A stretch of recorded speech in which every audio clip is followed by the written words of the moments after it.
ദിവ്യകാരുണ്യത്തെ ആരാധിച്ചിടാം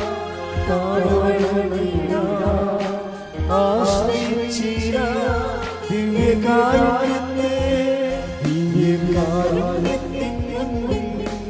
മാറാത്ത ദുഃഖങ്ങളില്ല ദിവ്യകാരുണ്യത്തിൻ മുൻപിൽ തീരാത്ത ദുരിതങ്ങളില്ല ദിവ്യകാരുണ്യത്തിൻ മുൻപിൽ ഉണങ്ങാത്ത പരിശുദ്ധ പരമ ദിവ്യകാരുണ്യത്തിന് ആരാധനയും സ്തുതിയും പുകഴ്ചയും ഉണ്ടായിരിക്കട്ടെ. പരിശുദ്ധ ദിവ്യകാരുണ്യത്തിന് ആരാധനയും സ്തുതിയും പുകഴ്ചയും ഉണ്ടായിരിക്കട്ടെ. പരിശുദ്ധ പരമ ദിവ്യകാരുണ്യത്തിന് ഹല്ലേലൂയ ഹല്ലേലൂയ ഹല്ലേലൂയ യേശുവേ ഹല്ലേലൂയ യേശുവേ ആരാധന ആരാധന ആരാധന യേശുവേ നന്ദി യേശുവേ സ്തുതി യേശുവേ ആരാധന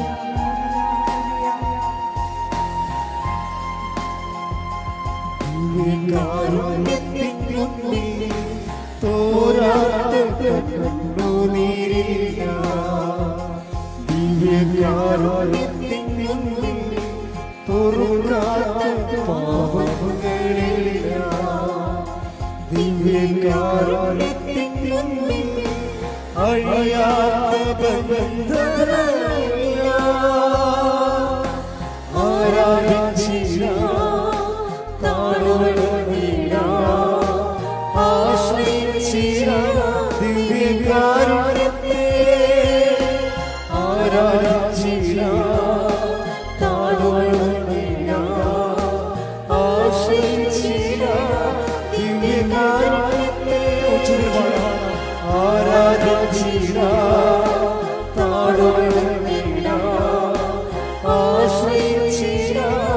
ദിവ്യകാരുണ്യത്തെ സ്തുതിക്കട്ടെ. ഹല്ലേലൂയ ഹല്ലേലൂയ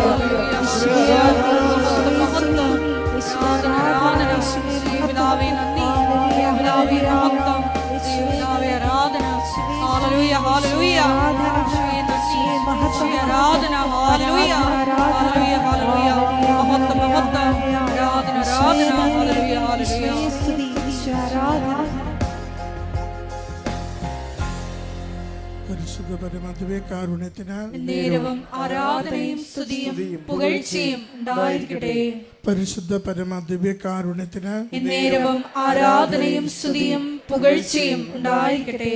പരിശുദ്ധ പരമ ദിവ്യകാരുണ്യത്തിന് നേരവും ആരാധനയും സ്തുതിയും പുകഴ്ചയും ഉണ്ടായിരിക്കട്ടെ.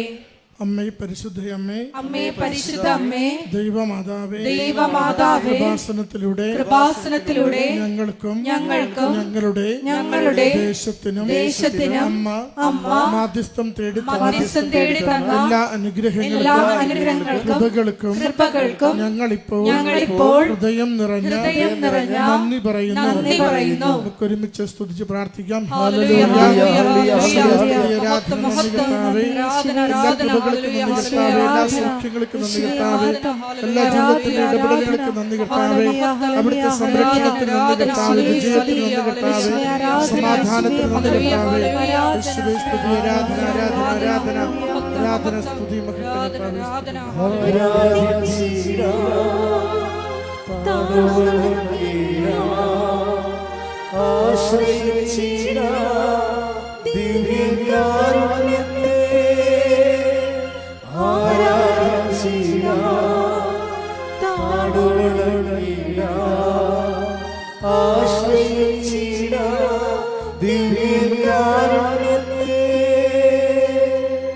പരിശുദ്ധ പരമ ദിവ്യകാരുണ്യത്തിന് ആരാധനയും സ്തുതിയും പുകഴ്ചയും ഉണ്ടായിരിക്കട്ടെ. പരിശുദ്ധ പരമ ദിവ്യകാരുണ്യത്തിന് ആരാധനയും സ്തുതിയും പുകഴ്ചയും ഉണ്ടായിരിക്കട്ടെ. പരിശുദ്ധ പരമ ദിവ്യകാരുണ്യത്തിന് ആരാധനയും സ്തുതിയും പുകഴ്ചയും ഉണ്ടായിരിക്കട്ടെ.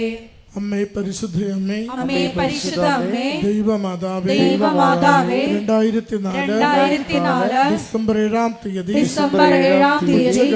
ഉച്ചകഴിഞ്ഞ് 2:30 കൃപാസനത്തിൽ സംഭവിച്ച അമ്മയുടെ പ്രത്യക്ഷപ്പെടലിനെ കുറിച്ച് തിരുസഭയ്ക്ക് സമർപ്പിച്ചിരിക്കുന്ന പഠനരേഖകളുടെ വസ്തുനിഷ്ഠവും ദൈവശാസ്ത്ര വിധിപ്രകാരമുള്ളതുമായ അന്വേഷണ പഠനങ്ങൾ നടത്തി ആ പ്രത്യക്ഷപ്പെടലിലൂടെ പ്രകടമായ ദൈവമാതാവിന്റെ പ്രത്യേക കരുതലും സംരക്ഷണവും വെളിപ്പെടുത്തുന്ന പീഡിതരുടെ ആശ്വാസവും പ്രവാചകന്മാരുടെ രാജ്ഞിയും വാഗ്ദാനത്തിന്റെ പേടകവും പ്രപഞ്ച പ്രകൃതിയുടെ മാതാവുമായ പരിശുദ്ധമ്മയുടെ ഭക്തി തിരുസഭയിൽ കൂടുതൽ പ്രചരിച്ച് ജീവിതത്തിന്റെ ദുരിത അവസ്ഥകളിൽ അകപ്പെട്ട് കഴിയുന്ന അനേകായിരം മക്കൾക്ക് ദൈവത്തിന്റെ സാന്നിധ്യവും സന്ധിപ്പും കൂടുതൽ അനുഭവിക്കുക വഴി ആത്മീയ വിശുദ്ധിയും ദൈവശക്തിയും കൈവരിക്കുവാൻ ഞങ്ങളുടെ കുടുംബങ്ങളെ ഇടയാക്കണമേ. ഒരുമിച്ച് സ്തുതിച്ച് പ്രാർത്ഥിക്കാം. ഹല്ലേലൂയ. സ്തുതി, ആരാധന, മഹത്വം കർത്താവേ. അവിടുത്തെ സംരക്ഷണയാ ഞങ്ങളെ നയിക്കണമേ. രോഗക്ലേശങ്ങൾക്ക് സൗഖ്യം നൽകണമേ. ജീവിത വിഷയങ്ങൾക്ക് പരിഹാരം നൽകണമേ. അച്ഛന്റെ അധരങ്ങളിലൂടെ ദൈവികമായ സന്ദേശങ്ങളെ ഞങ്ങൾക്ക് നൽകി ഞങ്ങളുടെ ജീവിതങ്ങളെ ബലപ്പെടുത്തണമേ. ഹല്ലേലൂയ. സ്തുതി കർത്താവേ. ആരാധന മഹത്വം കർത്താവേ. സ്തുതി, ആരാധന മഹത്വം.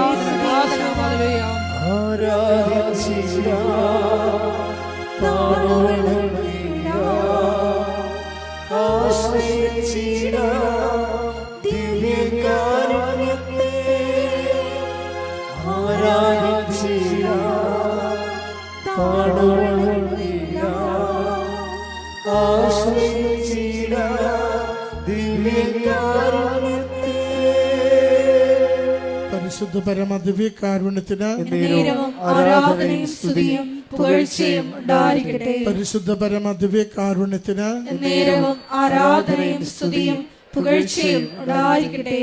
പരിശുദ്ധ പരമ ദിവ്യകാരുണ്യത്തിന് ആരാധനയും സ്തുതിയും പുകഴ്ചയും ഉണ്ടായിരിക്കട്ടെ. നമ്മുടെ എല്ലാ അപേക്ഷകളും ആവശ്യങ്ങളും കൃപാസന മാതാവിൻ്റെ സംരക്ഷണയിൽ ദിവ്യകാരുണ്യനാഥന് സമർപ്പിക്കാം. VP ജോസഫ് അച്ഛൻ്റെ മിഷൻ നിയോഗങ്ങൾക്ക് വേണ്ടിയും പ്രാർത്ഥിക്കാം.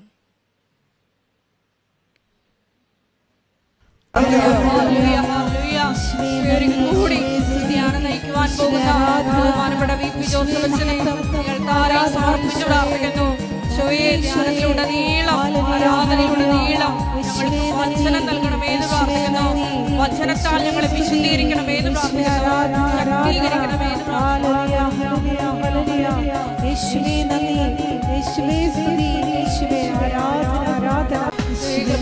എല്ലാ ശുശ്രൂഷ മേഖലകളെയും സാമൂഹിക സാംസ്കാരിക ആത്മീയ മേഖലകളെയും നിർമ്മാണ പ്രവർത്തനങ്ങളെയും താരയിൽ സമർപ്പിച്ചു പ്രാർത്ഥിക്കുന്നു. സമയബന്ധിതമായി ആഗ്രഹിക്കുന്ന സമയം പൂർത്തീകരിക്കുവാനും വലിയ വലിയ ദൈവിക മനസ്സ് പദ്ധതികളിലൂടെ വെളിപ്പെട്ട് കിട്ടുവാനുമുള്ള വലിയ കൃപയ്ക്ക് വേണ്ടി പ്രാർത്ഥിക്കുന്നു.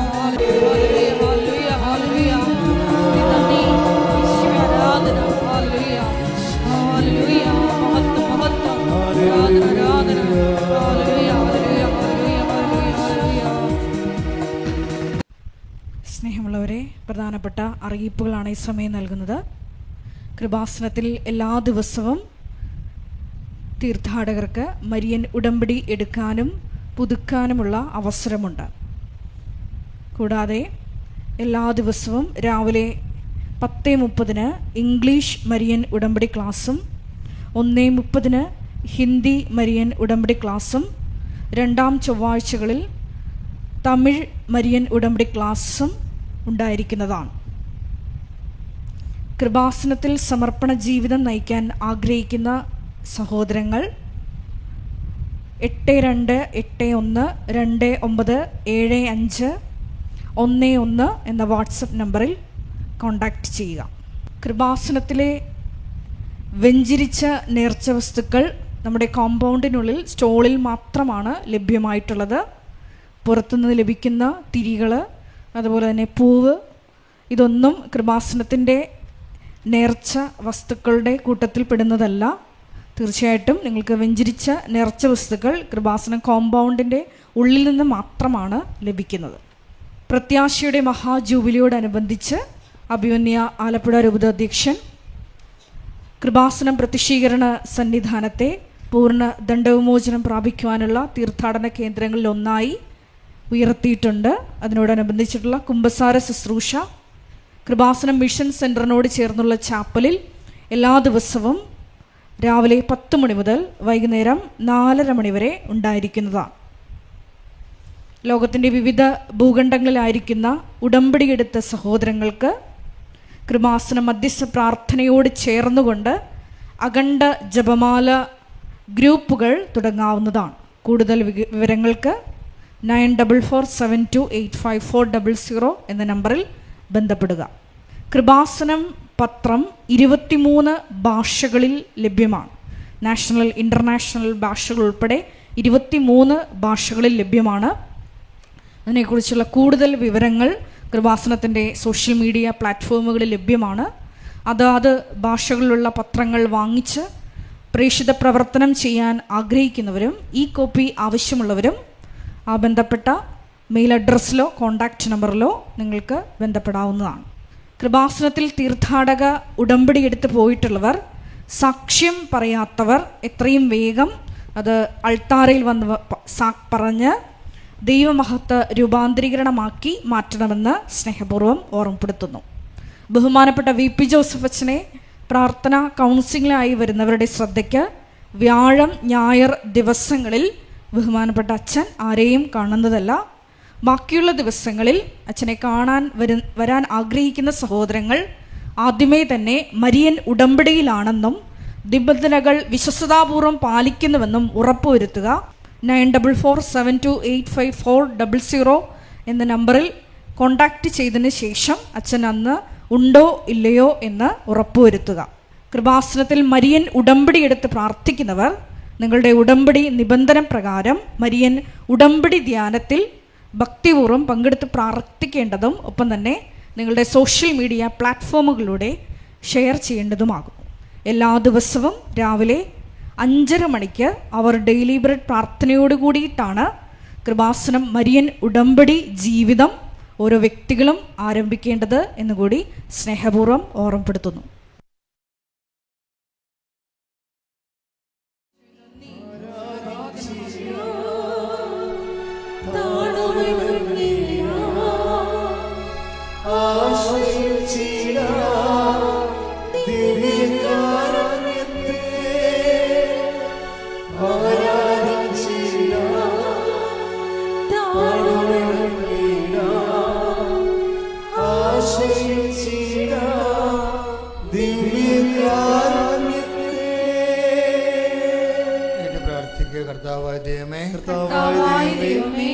അങ്ങയുടെ അവകാശവും ഓഹരിയുമായ വിശ്വാസ സമൂഹത്തെ അങ്ങ് ആശീർവദിക്കണമേ. കണ്ണുനീരോടെയാണ് അവർ വരുന്നത്. ഞാൻ അവരെ ആശ്വസിപ്പിച്ച് നയിക്കും എന്നുള്ള അങ്ങയുടെ വിലയേറിയ വാഗ്ദാനം ഈ ആരാധന സമയം എല്ലാവർക്കും അനുഭവവേദ്യമാകാൻ ഇടയാക്കണമേ. കർത്താവേ, ജോലി നഷ്ടപ്പെട്ടവരെ കുടുംബം എങ്ങനെ പോറ്റണമെന്ന് അറിയാതെ നട്ടം തിരിയുന്നവരെ മക്കളെ കുറിച്ച് മക്കളെക്കുറിച്ചും മക്കളെക്കുറിച്ചും അവരുടെ ഭാവിയെക്കുറിച്ചും അവരുടെ ഭാവിയെക്കുറിച്ചും ഭാവി വിദ്യാഭ്യാസത്തെക്കുറിച്ചും ഭാവി വിദ്യാഭ്യാസത്തെക്കുറിച്ചും ഒരാശയവും കിട്ടാതെ ഒരാശയവും കിട്ടാതെ എന്ത് തിരഞ്ഞെടുക്കണമെന്ന് പോലും അറിയാതെ എന്ത് തിരഞ്ഞെടുക്കണമെന്ന് പോലും അറിയാതെ തിരഞ്ഞെടുക്കുന്നത് ലഭ്യമല്ലാതെ പലതരത്തിലുള്ള വ്യാകുലങ്ങള് അനുഭവിക്കുന്നവരെ അമ്മേ പരിശുദ്ധമ്മേ ദേവമാതാവേ അമ്മേ പരിശുദ്ധമ്മേ ദേവമാതാവേ ഇപ്പോഴ് ഈ ആരാധനയില് അവർക്ക് പുതിയ വെളിച്ചം പുതിയ വഴി ഇതാണ് വഴി ഇതിലേ പോവുക എന്ന് പറഞ്ഞുകൊണ്ട് ജനരാശികളെ ലക്ഷ്യങ്ങളിലേക്ക് അയച്ച നല്ല ദൈവമേ വഴിയും സത്യവും ജീവനുമായവനെ നിന്റെ മുഖത്ത് നോക്കി നീ നടക്കേണ്ട വഴി ഞാൻ നിന്നെ ഉപദേശിക്കുമെന്ന് അരുളി ചെയ്ത എന്റെ കർത്താവേ ഈ പ്രാർത്ഥനാ സമൂഹത്തിലെ ആരാധനാ സമൂഹത്തിലെ ആത്മശക്തിയുടെ ധൈര്യത്തിന്റെ അഭിഷേകമായി ഇരുട്ടിനെ നോക്കിക്കൊണ്ട് ഇതാ വെളിച്ചമുണ്ടാവട്ടെ എന്ന് കൽപ്പിച്ചപ്പോഴ് പ്രപഞ്ചത്തിലെ വെളിച്ചം തികഞ്ഞതുപോലെ എല്ലാ മനുഷ്യരുടെയും ജീവിതത്തിലെ പ്രത്യേകിച്ച് ഓരോരോ വിഷയങ്ങളിലെ ഇരുട്ട് മൂടിപ്പോയവരുടെ കുടുംബ ജീവിതത്തിലേക്ക് ജീവിത വിഷയങ്ങളിലേക്ക് ഖനായിലെ കല്യാണത്തിലെ പോലെ അവർക്ക് വീഞ്ഞില്ല, അവർക്ക് വീടില്ല, ജോലിയില്ല, കടമാണ്, ഒരു ശവം പോലെയാണ്, അവർ രക്ഷിക്കാൻ ആളില്ല എന്ന് പറഞ്ഞുകൊണ്ട് ദൈവതിരുസന്നിധി ഞങ്ങൾക്ക് വേണ്ടി മധ്യസ്ഥം വഹിച്ച അമ്മേ പരിശുദ്ധമ്മേ കൃപാസനം മാതാവേ ഉടമ്പടി സ്വരൂപമേ ഈശോയുടെ ജീവിക്കുന്ന ദിവ്യകാരുണ്യ സാന്നിധ്യത്തിലെ ഞങ്ങൾ കൈപ്പടി പ്രാർത്ഥിക്കുന്നു, ദൈവമായ വിശ്വാസത്തോടെ പ്രാർത്ഥിക്കുന്നു, ദൈവസ്നേഹത്തോടെ പ്രാർത്ഥിക്കുന്നു. ഈ നിമിഷം അമ്മയുടെ മാധ്യസ്ഥതയിലെ യേശുവിന്റെ നാമത്തിലെ അടയാളങ്ങള്, വഴികള്, വെളിച്ചങ്ങള് ജീവിതത്തിലെ സംഭവിക്കട്ടെ.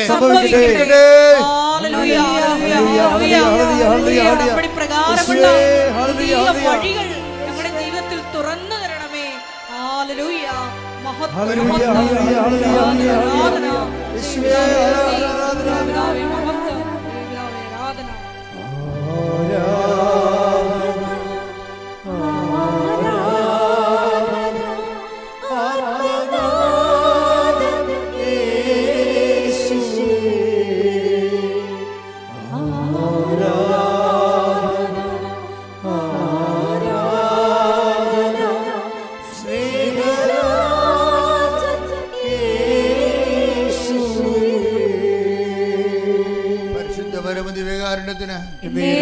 ആരാധനയും സ്തുതിയും പുകഴ്ചയും ഉണ്ടായിരിക്കട്ടെ.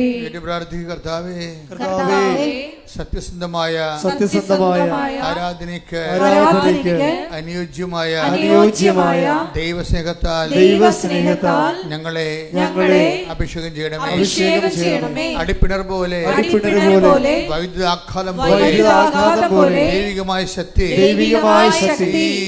ഈ ആത്മീയ സമൂഹത്തിലേക്ക് അഭിഷേകമായി നിറയട്ടെ. ശ്രുതികടെ യേശുവേ നന്ദി. ഹല്ലേലൂയ ഹല്ലേലൂയ.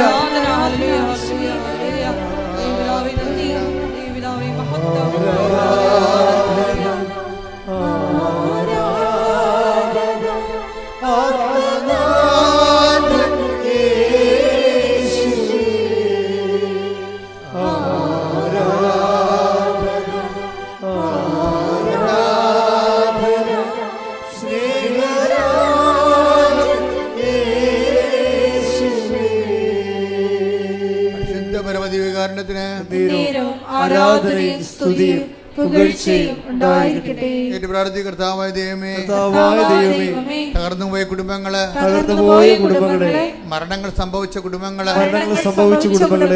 ദുഃഖത്തിൽ ആണ്ടുപോയ കുടുംബങ്ങള്, ഡിപ്രഷൻ ബാധിച്ച വ്യക്തികള്, ഇനി എന്ത് ചെയ്യണമെന്ന് ഒരു ആശയമില്ലാത്തവര്, ആത്മവിശ്വാസമില്ലാത്തവര്, ആത്മധൈര്യത്തിന്റെ അഭിഷേകം അവരിലേക്ക് ആവഹിക്കപ്പെടട്ടെ. ശ്രുതികട്ടെ.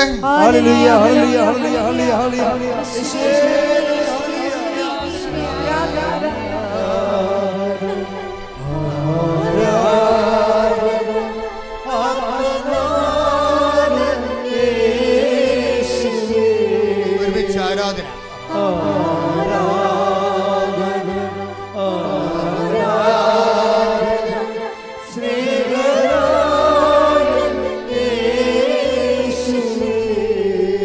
പരിശുദ്ധ പരമദിവ്യകാരുണ്യത്തിന്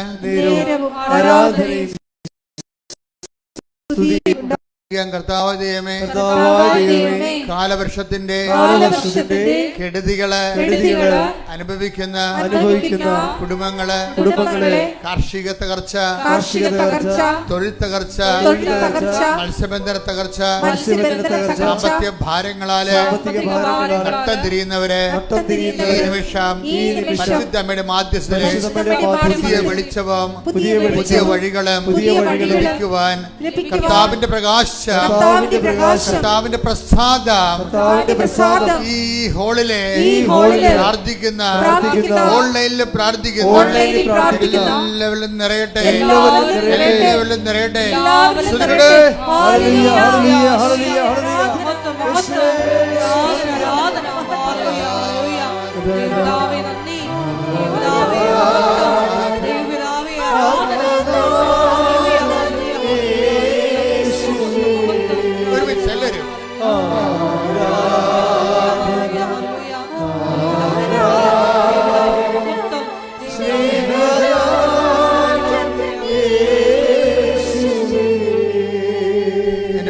ദൈവപ്രസാദം നിറഞ്ഞു നിൽക്കുന്നൊരു സമയമാണ്.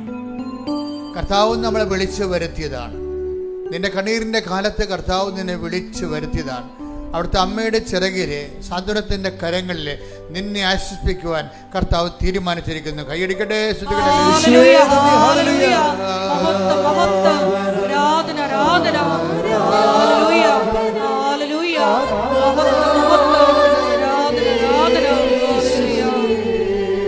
ഒരുമിച്ച് എല്ലാവരും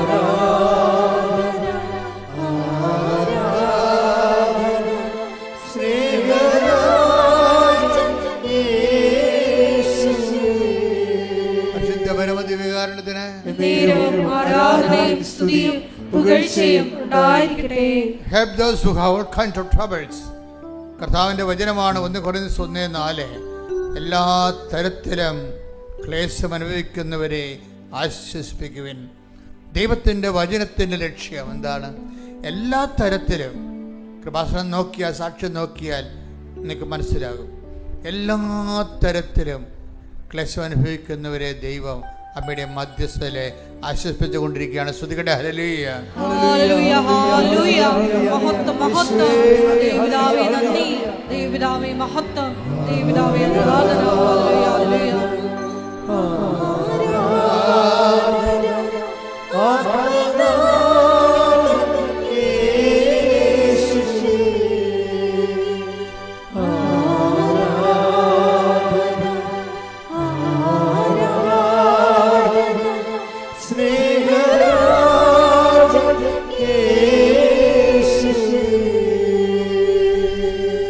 കർത്താവിന്റെ തിരുസന്നിധിയിൽ നിന്ന് നമുക്ക് ആശ്വാസവും അനുഗ്രഹവും പ്രാപിക്കാൻ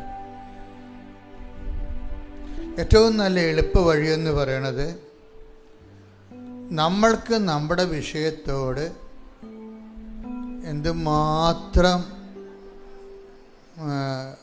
ആശ്രയമുണ്ട്, അല്ലെങ്കിൽ നമ്മുടെ വിഷയം നടക്കണമെന്ന് ആഗ്രഹമുണ്ട്, അത്രയും നിങ്ങൾ മറ്റുള്ളവരുടെ വിഷയങ്ങളെക്കുറിച്ചും ആഗ്രഹപ്പെടണം.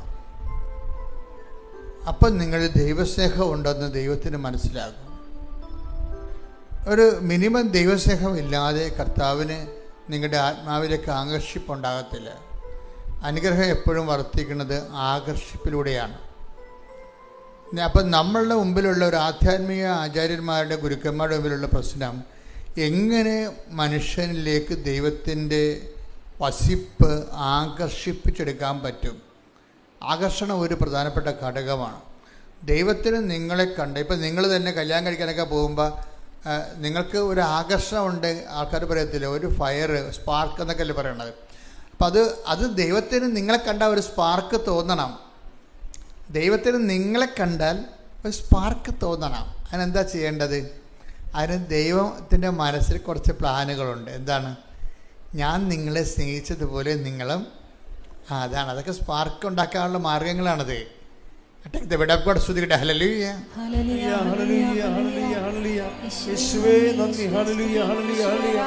യോഹന്നാൻ 13:35. യോഹന്നാന്റെ സുവിശേഷം 13:35. നിങ്ങൾ പരസ്പരം സ്നേഹിക്കുവിൻ. നിങ്ങൾ പരസ്പരം സ്നേഹിക്കുവിൻ. ഞാൻ നിങ്ങളെ സ്നേഹിച്ചതുപോലെ നിങ്ങളും പരസ്പരം സ്നേഹിക്കുവിൻ. നിങ്ങൾക്ക് ദൈവത്തിന് നിങ്ങളുടെ മേൽ സ്പാർക്ക് ഉണ്ടാക്കാനുള്ള ഒരു പ്രധാനപ്പെട്ട ഒരു സൊല്യൂഷനാണത്, ഫോർമുലയാണ്.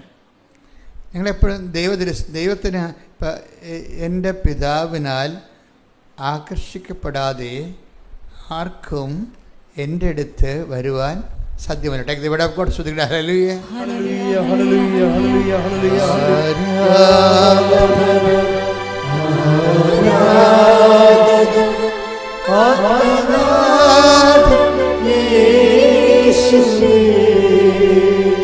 യോഹന്നാൻ 6:44. യോഹന്നാൻ 6:44. എന്നെ അയച്ച പിതാവ് ആകർഷിച്ചാലല്ലാതെ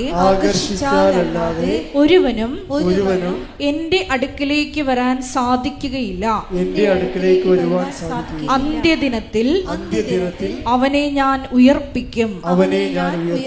അതായത് എപ്പോഴും നമുക്ക് ആത്മീയ കാര്യങ്ങൾക്ക് ഒരു ആകർഷണം ഉണ്ടാകും. നിങ്ങളെക്കുറിച്ച് ദൈവത്തിനൊരു ആകർഷണമുണ്ട്. നിങ്ങളെക്കുറിച്ചൊരു ഡിപ്രിസിയേഷൻ ഉണ്ടാക്കേണ്ട കാര്യമില്ല. മനസ്സിലായില്ലേ? ചില ആൾക്കാരുടെ പ്രാർത്ഥനയ്ക്ക് ഉണ്ടാകുന്ന ഒരു പ്രശ്നം, അവർക്ക് അവരെക്കുറിച്ച് തന്നെ വലിയ വിലയില്ല. എൻ്റെ ജീവിതം മഹാമോശമായിരുന്നു, എൻ്റെ കൂതറ ജീവിതമായിരുന്നു എൻ്റെത്, അതുകൊണ്ട് ഞാൻ പ്രാർത്ഥിച്ചാലും കേൾക്കത്തില്ല. അങ്ങനെ നിങ്ങൾക്ക് നിങ്ങളെക്കുറിച്ചൊരു ഐഡിയ, ഡിപ്രിസിയേഷനാണ് ഉള്ളത്. എന്താണ്? ഒരു മിനിമം, അതൊരു മൂല്യക്കുറവുണ്ട്. അതിൻ്റെ ആവശ്യമില്ലെന്നാണ് ഇപ്പോൾ പരിശുദ്ധാത്മാ പറയണത്. എന്താ കാര്യം? നിങ്ങളുടെ പഴയ കാലം നിങ്ങളെ ദൈവം ഇപ്പോഴും കണക്കിലെടുക്കണില്ല. ദൈവം കണക്കിലെടുക്കുന്നില്ല. അപ്പോസ്തല പ്രവർത്തനങ്ങൾ 17:30. അജ്ഞതയുടെ കാലഘട്ടങ്ങളെ അജ്ഞതയുടെ കാലഘട്ടങ്ങളെ ദൈവം കണക്കിലെടുത്തില്ല. എന്നാൽ ഇപ്പോൾ എല്ലായിടത്തുമുള്ള സകല ജനങ്ങളും പശ്ചാത്തപിക്കണമെന്ന് അവിടുന്ന് ആജ്ഞാപിക്കുന്നു. അപ്പൊ ഇത് എന്താ റൈറ്റ് ഓഫ് ചെയ്തിട്ടുണ്ട്? എവിടെയോ വെച്ച് റൈറ്റ് ഓഫിങ് സംഭവിച്ചിട്ടുണ്ട്, എഴുതി തള്ളിയിട്ടുണ്ട്. നിങ്ങളെ ആകർഷിച്ച കർത്താവിൻ്റെ അടുത്ത് വരുമ്പോൾ അതിൻ്റെ അർത്ഥം എന്താണ്? വരുന്നവനെ അനുഗ്രഹിക്കാൻ ദൈവം തീരുമാനിച്ചെന്നല്ലേ? അതിൻ്റെ അർത്ഥം റൈറ്റ് ഓഫ് നടന്നിട്ടുണ്ട്. എഴുതിയോ കർത്താവ് നിങ്ങളുടെ പഴയ കടങ്ങളെ വെട്ടിക്കളഞ്ഞിട്ടുണ്ട്. വെട്ടിക്കളഞ്ഞതിന് കാരണങ്ങളുണ്ട്. അത് ഈ ആകർഷിപ്പുള്ളതുകൊണ്ടാണല്ലോ അടുത്ത് വരണത്.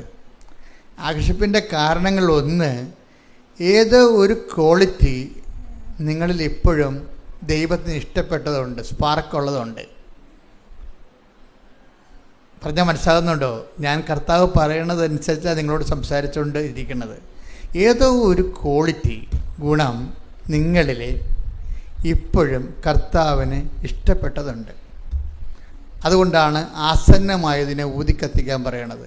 ബൈബിള് കുത്തിക്കെട്ടി ഒതുക്കുമ്പോൾ അവസാനത്തെ അതിൻ്റെ ഉപസംഹാരത്തിൽ വരണത് അവസാന വാക്കുകളാണ്. എന്താണ്? നിങ്ങളിൽ ആസന്നമായതിനെ ഉദിക്കത്തിക്കട്ടെ. ഇത് ഇവിടെ ഗോഡ് ശ്രുതിക്കട്ടെ. ഹല്ലേലൂയ. Hallelujah, hallelujah, hallelujah. വെളിപാട് 3:2. വെളിപാട് 3:2. ഉണരുക, ഉണരുക, നിന്നിൽ ആസന്ന മരണമായി നിന്നിൽ ആസന്ന മരണമായി അവശേഷിക്കുന്നതിനെ അവശേഷിക്കുന്നതിനെ ഉത്തേജിപ്പിക്കുക. ഉത്തേജിപ്പിക്കുക.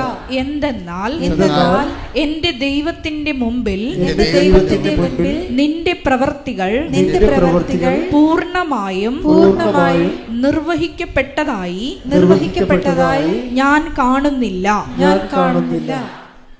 അപ്പോൾ നിങ്ങൾ ദൈവത്തിൻ്റെ പ്രവൃത്തികൾ ചെയ്തിട്ടുണ്ട്, അത് പൂർണ്ണമായിട്ടില്ല എന്നാണ് പറയണത്. ഇപ്പം എന്താ സംഭവം? നിന്നിൽ ആസന്ന മരണമായതിനെ ഊതിക്കത്തിക്കാൻ എന്തോ ഒരു കണ്ടന്റ് നിങ്ങളിൽ ദൈവത്തിന് ഇപ്പോഴും ഇഷ്ടപ്പെട്ടതായിട്ടുണ്ട്. അതാണ് എൻ്റെ സ്പാർക്ക് എന്ന് പറയുന്നത്. ചിലപ്പോൾ നിൻ്റെ കുടപ്പുറമാരുള്ള സ്നേഹമായിരിക്കാം നിൻ്റെ. ചിലപ്പോൾ മക്കൾ തന്നെ എല്ലാവരും നിങ്ങളെ അപ്പമ്മമാർ ഉപേക്ഷിക്കുമ്പോൾ ഒരാൾ അവിടെ പഠിത്തവും മുടക്കി, അവർക്ക് കിട്ടുന്ന അവരുടെ ഓഫറും മുടക്കി അവിടെ നിൽക്കും. എല്ലാവർക്കും ഒരുപോലെ അമ്മയാണ്, എല്ലാവർക്കും ഒരുപോലെ അപ്പനാണെങ്കിലും അപ്പനും അമ്മയും കിടപ്പായി കഴിഞ്ഞാൽ എല്ലാ മക്കളും ഒരുപോലെ അല്ലല്ല നോക്കണത്. ഒരാളതിൻ്റെ അകത്ത് ഉണ്ടാകും. എന്താണ്? ഒന്നും കിട്ടിയിട്ടില്ല, കൊടുത്തതൊക്കെ ചിലപ്പോൾ ഇളയ മക്കൾക്ക് മൂത്ത മക്കൾക്ക് ആയിരിക്കും. എനിക്ക് അപ്പൻ്റെ ഒക്കെ ഒന്നും കിട്ടിയിട്ടില്ല, എങ്കിലും എൻ്റെ അപ്പനല്ലേ എന്നും പറഞ്ഞുകൊണ്ട് ഒരാൾ നിൽക്കും. അതാണ് നിന്നിൽ ആസന്ന മരണം. അതാണ് ദൈവത്തിൻ്റെ ആകർഷണത്തിൻ്റെ സ്പാർക്കിംഗ് പോയിൻ്റ്. അത് മറ്റുള്ളവരോട് നീ കാണിക്കുന്നതാണ്. അല്ല, മറ്റുള്ളവരോട് നീ കാണിക്കുന്ന ഇപ്പോൾ ഈശോ ഫെയർവെൽ സ്പീച്ചില്ലേ, കർത്താവിൻ്റെ വിടവാങ്ങൽ സന്ദേശങ്ങൾ നോക്കിയാൽ കാല് കഴുകിയതിന് ശേഷം പറയണത് എന്താണ്? നിങ്ങൾ എന്നെ ഗുരുവെന്നും നാഥനെന്ന് വിളിക്കുന്നു. That is correct. നിങ്ങളുടെ ഗുരു നാഥനുമായി ഞാൻ നിങ്ങളുടെ പാദങ്ങൾ കഴുകിയെങ്കിൽ നിങ്ങളും യോഹന്നാൻ 13:14. നിങ്ങളുടെ കർത്താവും ഗുരുവുമായ ഞാൻ നിങ്ങളുടെ പാദങ്ങൾ കഴുകിയെങ്കിൽ നിങ്ങളും പരസ്പരം പാദങ്ങൾ കഴുകണം. അതായത് എപ്പോഴും നമ്മൾ ഡിവൈൻ സ്പാർക്ക്, ദൈവത്തിന് നമ്മളോടൊരു ആകർഷണം തോന്നാനുള്ള, സ്പാർക്ക് ഉണ്ടാകാനുള്ള ഏറ്റവും പ്രധാനപ്പെട്ട ഘടകം എന്ന് പറയുന്നത് നമ്മൾക്ക് മറ്റുള്ളവരോടുള്ള അടുപ്പമാണ്. അവർ ബന്ധുക്കളാകണമെന്ന് സ്വന്തപ്പെട്ടവരാകണമെന്നില്ല. ഒരു ബന്ധുവില്ല ജീവിതത്തിൽ ആദ്യം കാണുകയിരിക്കും. എങ്കിലും അവരുടെ ദൈന്യാവസ്ഥയിൽ നമ്മൾക്ക് അവരോടൊരു സന്ധിപ്പ് തോന്നിയ അതിനാണ് സ്പാർക്ക് എന്ന് പറയുന്നത്. ഈ ഒരു പോയിന്റ് വെച്ചാണ് ദൈവം നിന്നിലേക്ക് ആകർഷിപ്പ് ഉണ്ടാകുന്നത്. ആകർഷിപ്പ് കൂടും ഇങ്ങനെ കുറച്ച് കഴിയുമ്പോൾ. നിൻ്റെ സൽപ്രവർത്തികൾ അനുസരിച്ച് കൊണ്ട് നേരത്തെ പറഞ്ഞ പോലെ നിൻ്റെ പ്രവർത്തികൾ ദൈവത്തിൻ്റെ വചനമനുസരിച്ച് പൂർണ്ണമാകുന്നത്, ഭാഗികമായ പ്രവർത്തനങ്ങളാണ് ഇപ്പോൾ ഉള്ളത്. അത് ദൈവസ്നേഹത്താൽ പൂർണ്ണമാകുന്ന അനുസരിച്ച് കൊണ്ട് എന്തു ചെയ്യും? ദൈവത്തിൻ്റെ ആകർഷണം അസൂയ നിർഭരമായ ആകർഷണമായിട്ട് മാറും. ആകർഷണത്തിൻ്റെ ഇൻറ്റൻസിറ്റി, അട്രാക്ഷൻ്റെ ഇൻറ്റൻസിറ്റി കൂടും. അതുകൊണ്ടാണ് നിൻ്റെ ആത്മാവിനെ അസൂയയോടെ അഭിലഷിച്ചോട്ടെ. യാക്കോബ് 4:5. യാക്കോബ് 4:5. നമ്മിൽ നിക്ഷേപിച്ചിരിക്കുന്ന ആത്മാവിനെ ദൈവം അസൂയയോടെ അഭിലഷിക്കുന്നു എന്ന തിരുവെഴുത്ത് വൃഥ ആണെന്ന് നിങ്ങൾ വിചാരിക്കുന്നുവോ?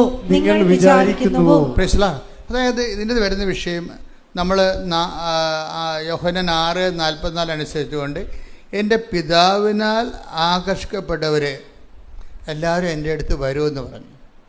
അപ്പോൾ ഈ ആകർഷണത്തിൻ്റെ ഒരു കണ്ടൻ്റ് ഉണ്ട്. അതെന്തായിരിക്കും? ആകർഷണൻ്റെ കണ്ടൻറ്റ് നമുക്ക് മറ്റുള്ളവരുടെ കമ്മിറ്റ്മെൻറ്റാണ്. എപ്പോഴും ദൈവസ്നേഹം എപ്പോഴും പറയുന്നത്, ദൈവസ്നേഹത്തിൻ്റെ വിഷയം നമ്മൾക്ക് ദൈവസ്നേഹം കിട്ടി നമ്മളുടെ ഉദരപൂരണത്തിനേക്ക് മാത്രം ഉപയോഗിക്കുന്നവരുണ്ട്.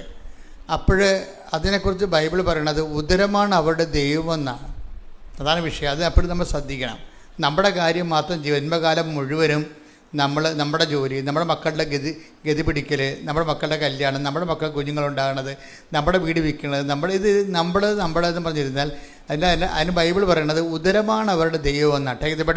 ഫിലിപ്പിയർ 3:19 നാശമാണ് അവരുടെ അവസാനം, നാശമാണ് അവരുടെ അവസാനം, ഉദരമാണ് അവരുടെ ദൈവം, ഉദരമാണ് അവരുടെ ദൈവം, ലജ്ജാകരമായതിൽ അവർ അഭിമാനം കൊള്ളുന്നു. അതായത് ലജ്ജാകരമായ ദൈവത്തിന്റെ മുമ്പിൽ ഒരു വിലയുമില്ലാത്ത കാര്യത്തിന് വല്ലാത്ത അഭിമാനം. എപ്പോഴും ബൈബിൾ പറയണത് അഭിമാനിക്കുന്നതിന് ആദ്യം അഭിമാനിക്കേണ്ടത് നിങ്ങളുടെ കാറിലോ വീടിലോ നിങ്ങളുടെ ആസ്തിയിലോ നിങ്ങളുടെ ശമ്പളത്തിലോ നിങ്ങളുടെ പ്രൊമോഷനിലോ നിങ്ങളുടെ PR-ലോ ഒന്നുമല്ല. അഭിമാനിക്കുന്നവൻ കർത്താവിൽ അഭിമാനിക്കട്ടെ. ശ്രുതികട ഹല്ലേലൂയ.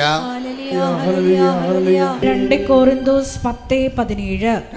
10:17 ഏറ്റവും പറയുക, അഭിമാനിക്കുന്നവൻ കർത്താവിൽ അഭിമാനിക്കട്ടെ. അപ്പോൾ ഫുൾ സ്പാർക്കിലേക്ക് വരികയാണ്. എന്താണ് നമ്മുടെ ജീവിതത്തിൻ്റെ നിയോഗത്തിൻ്റെ നിത്യമായ ലക്ഷ്യം? എന്താണ്?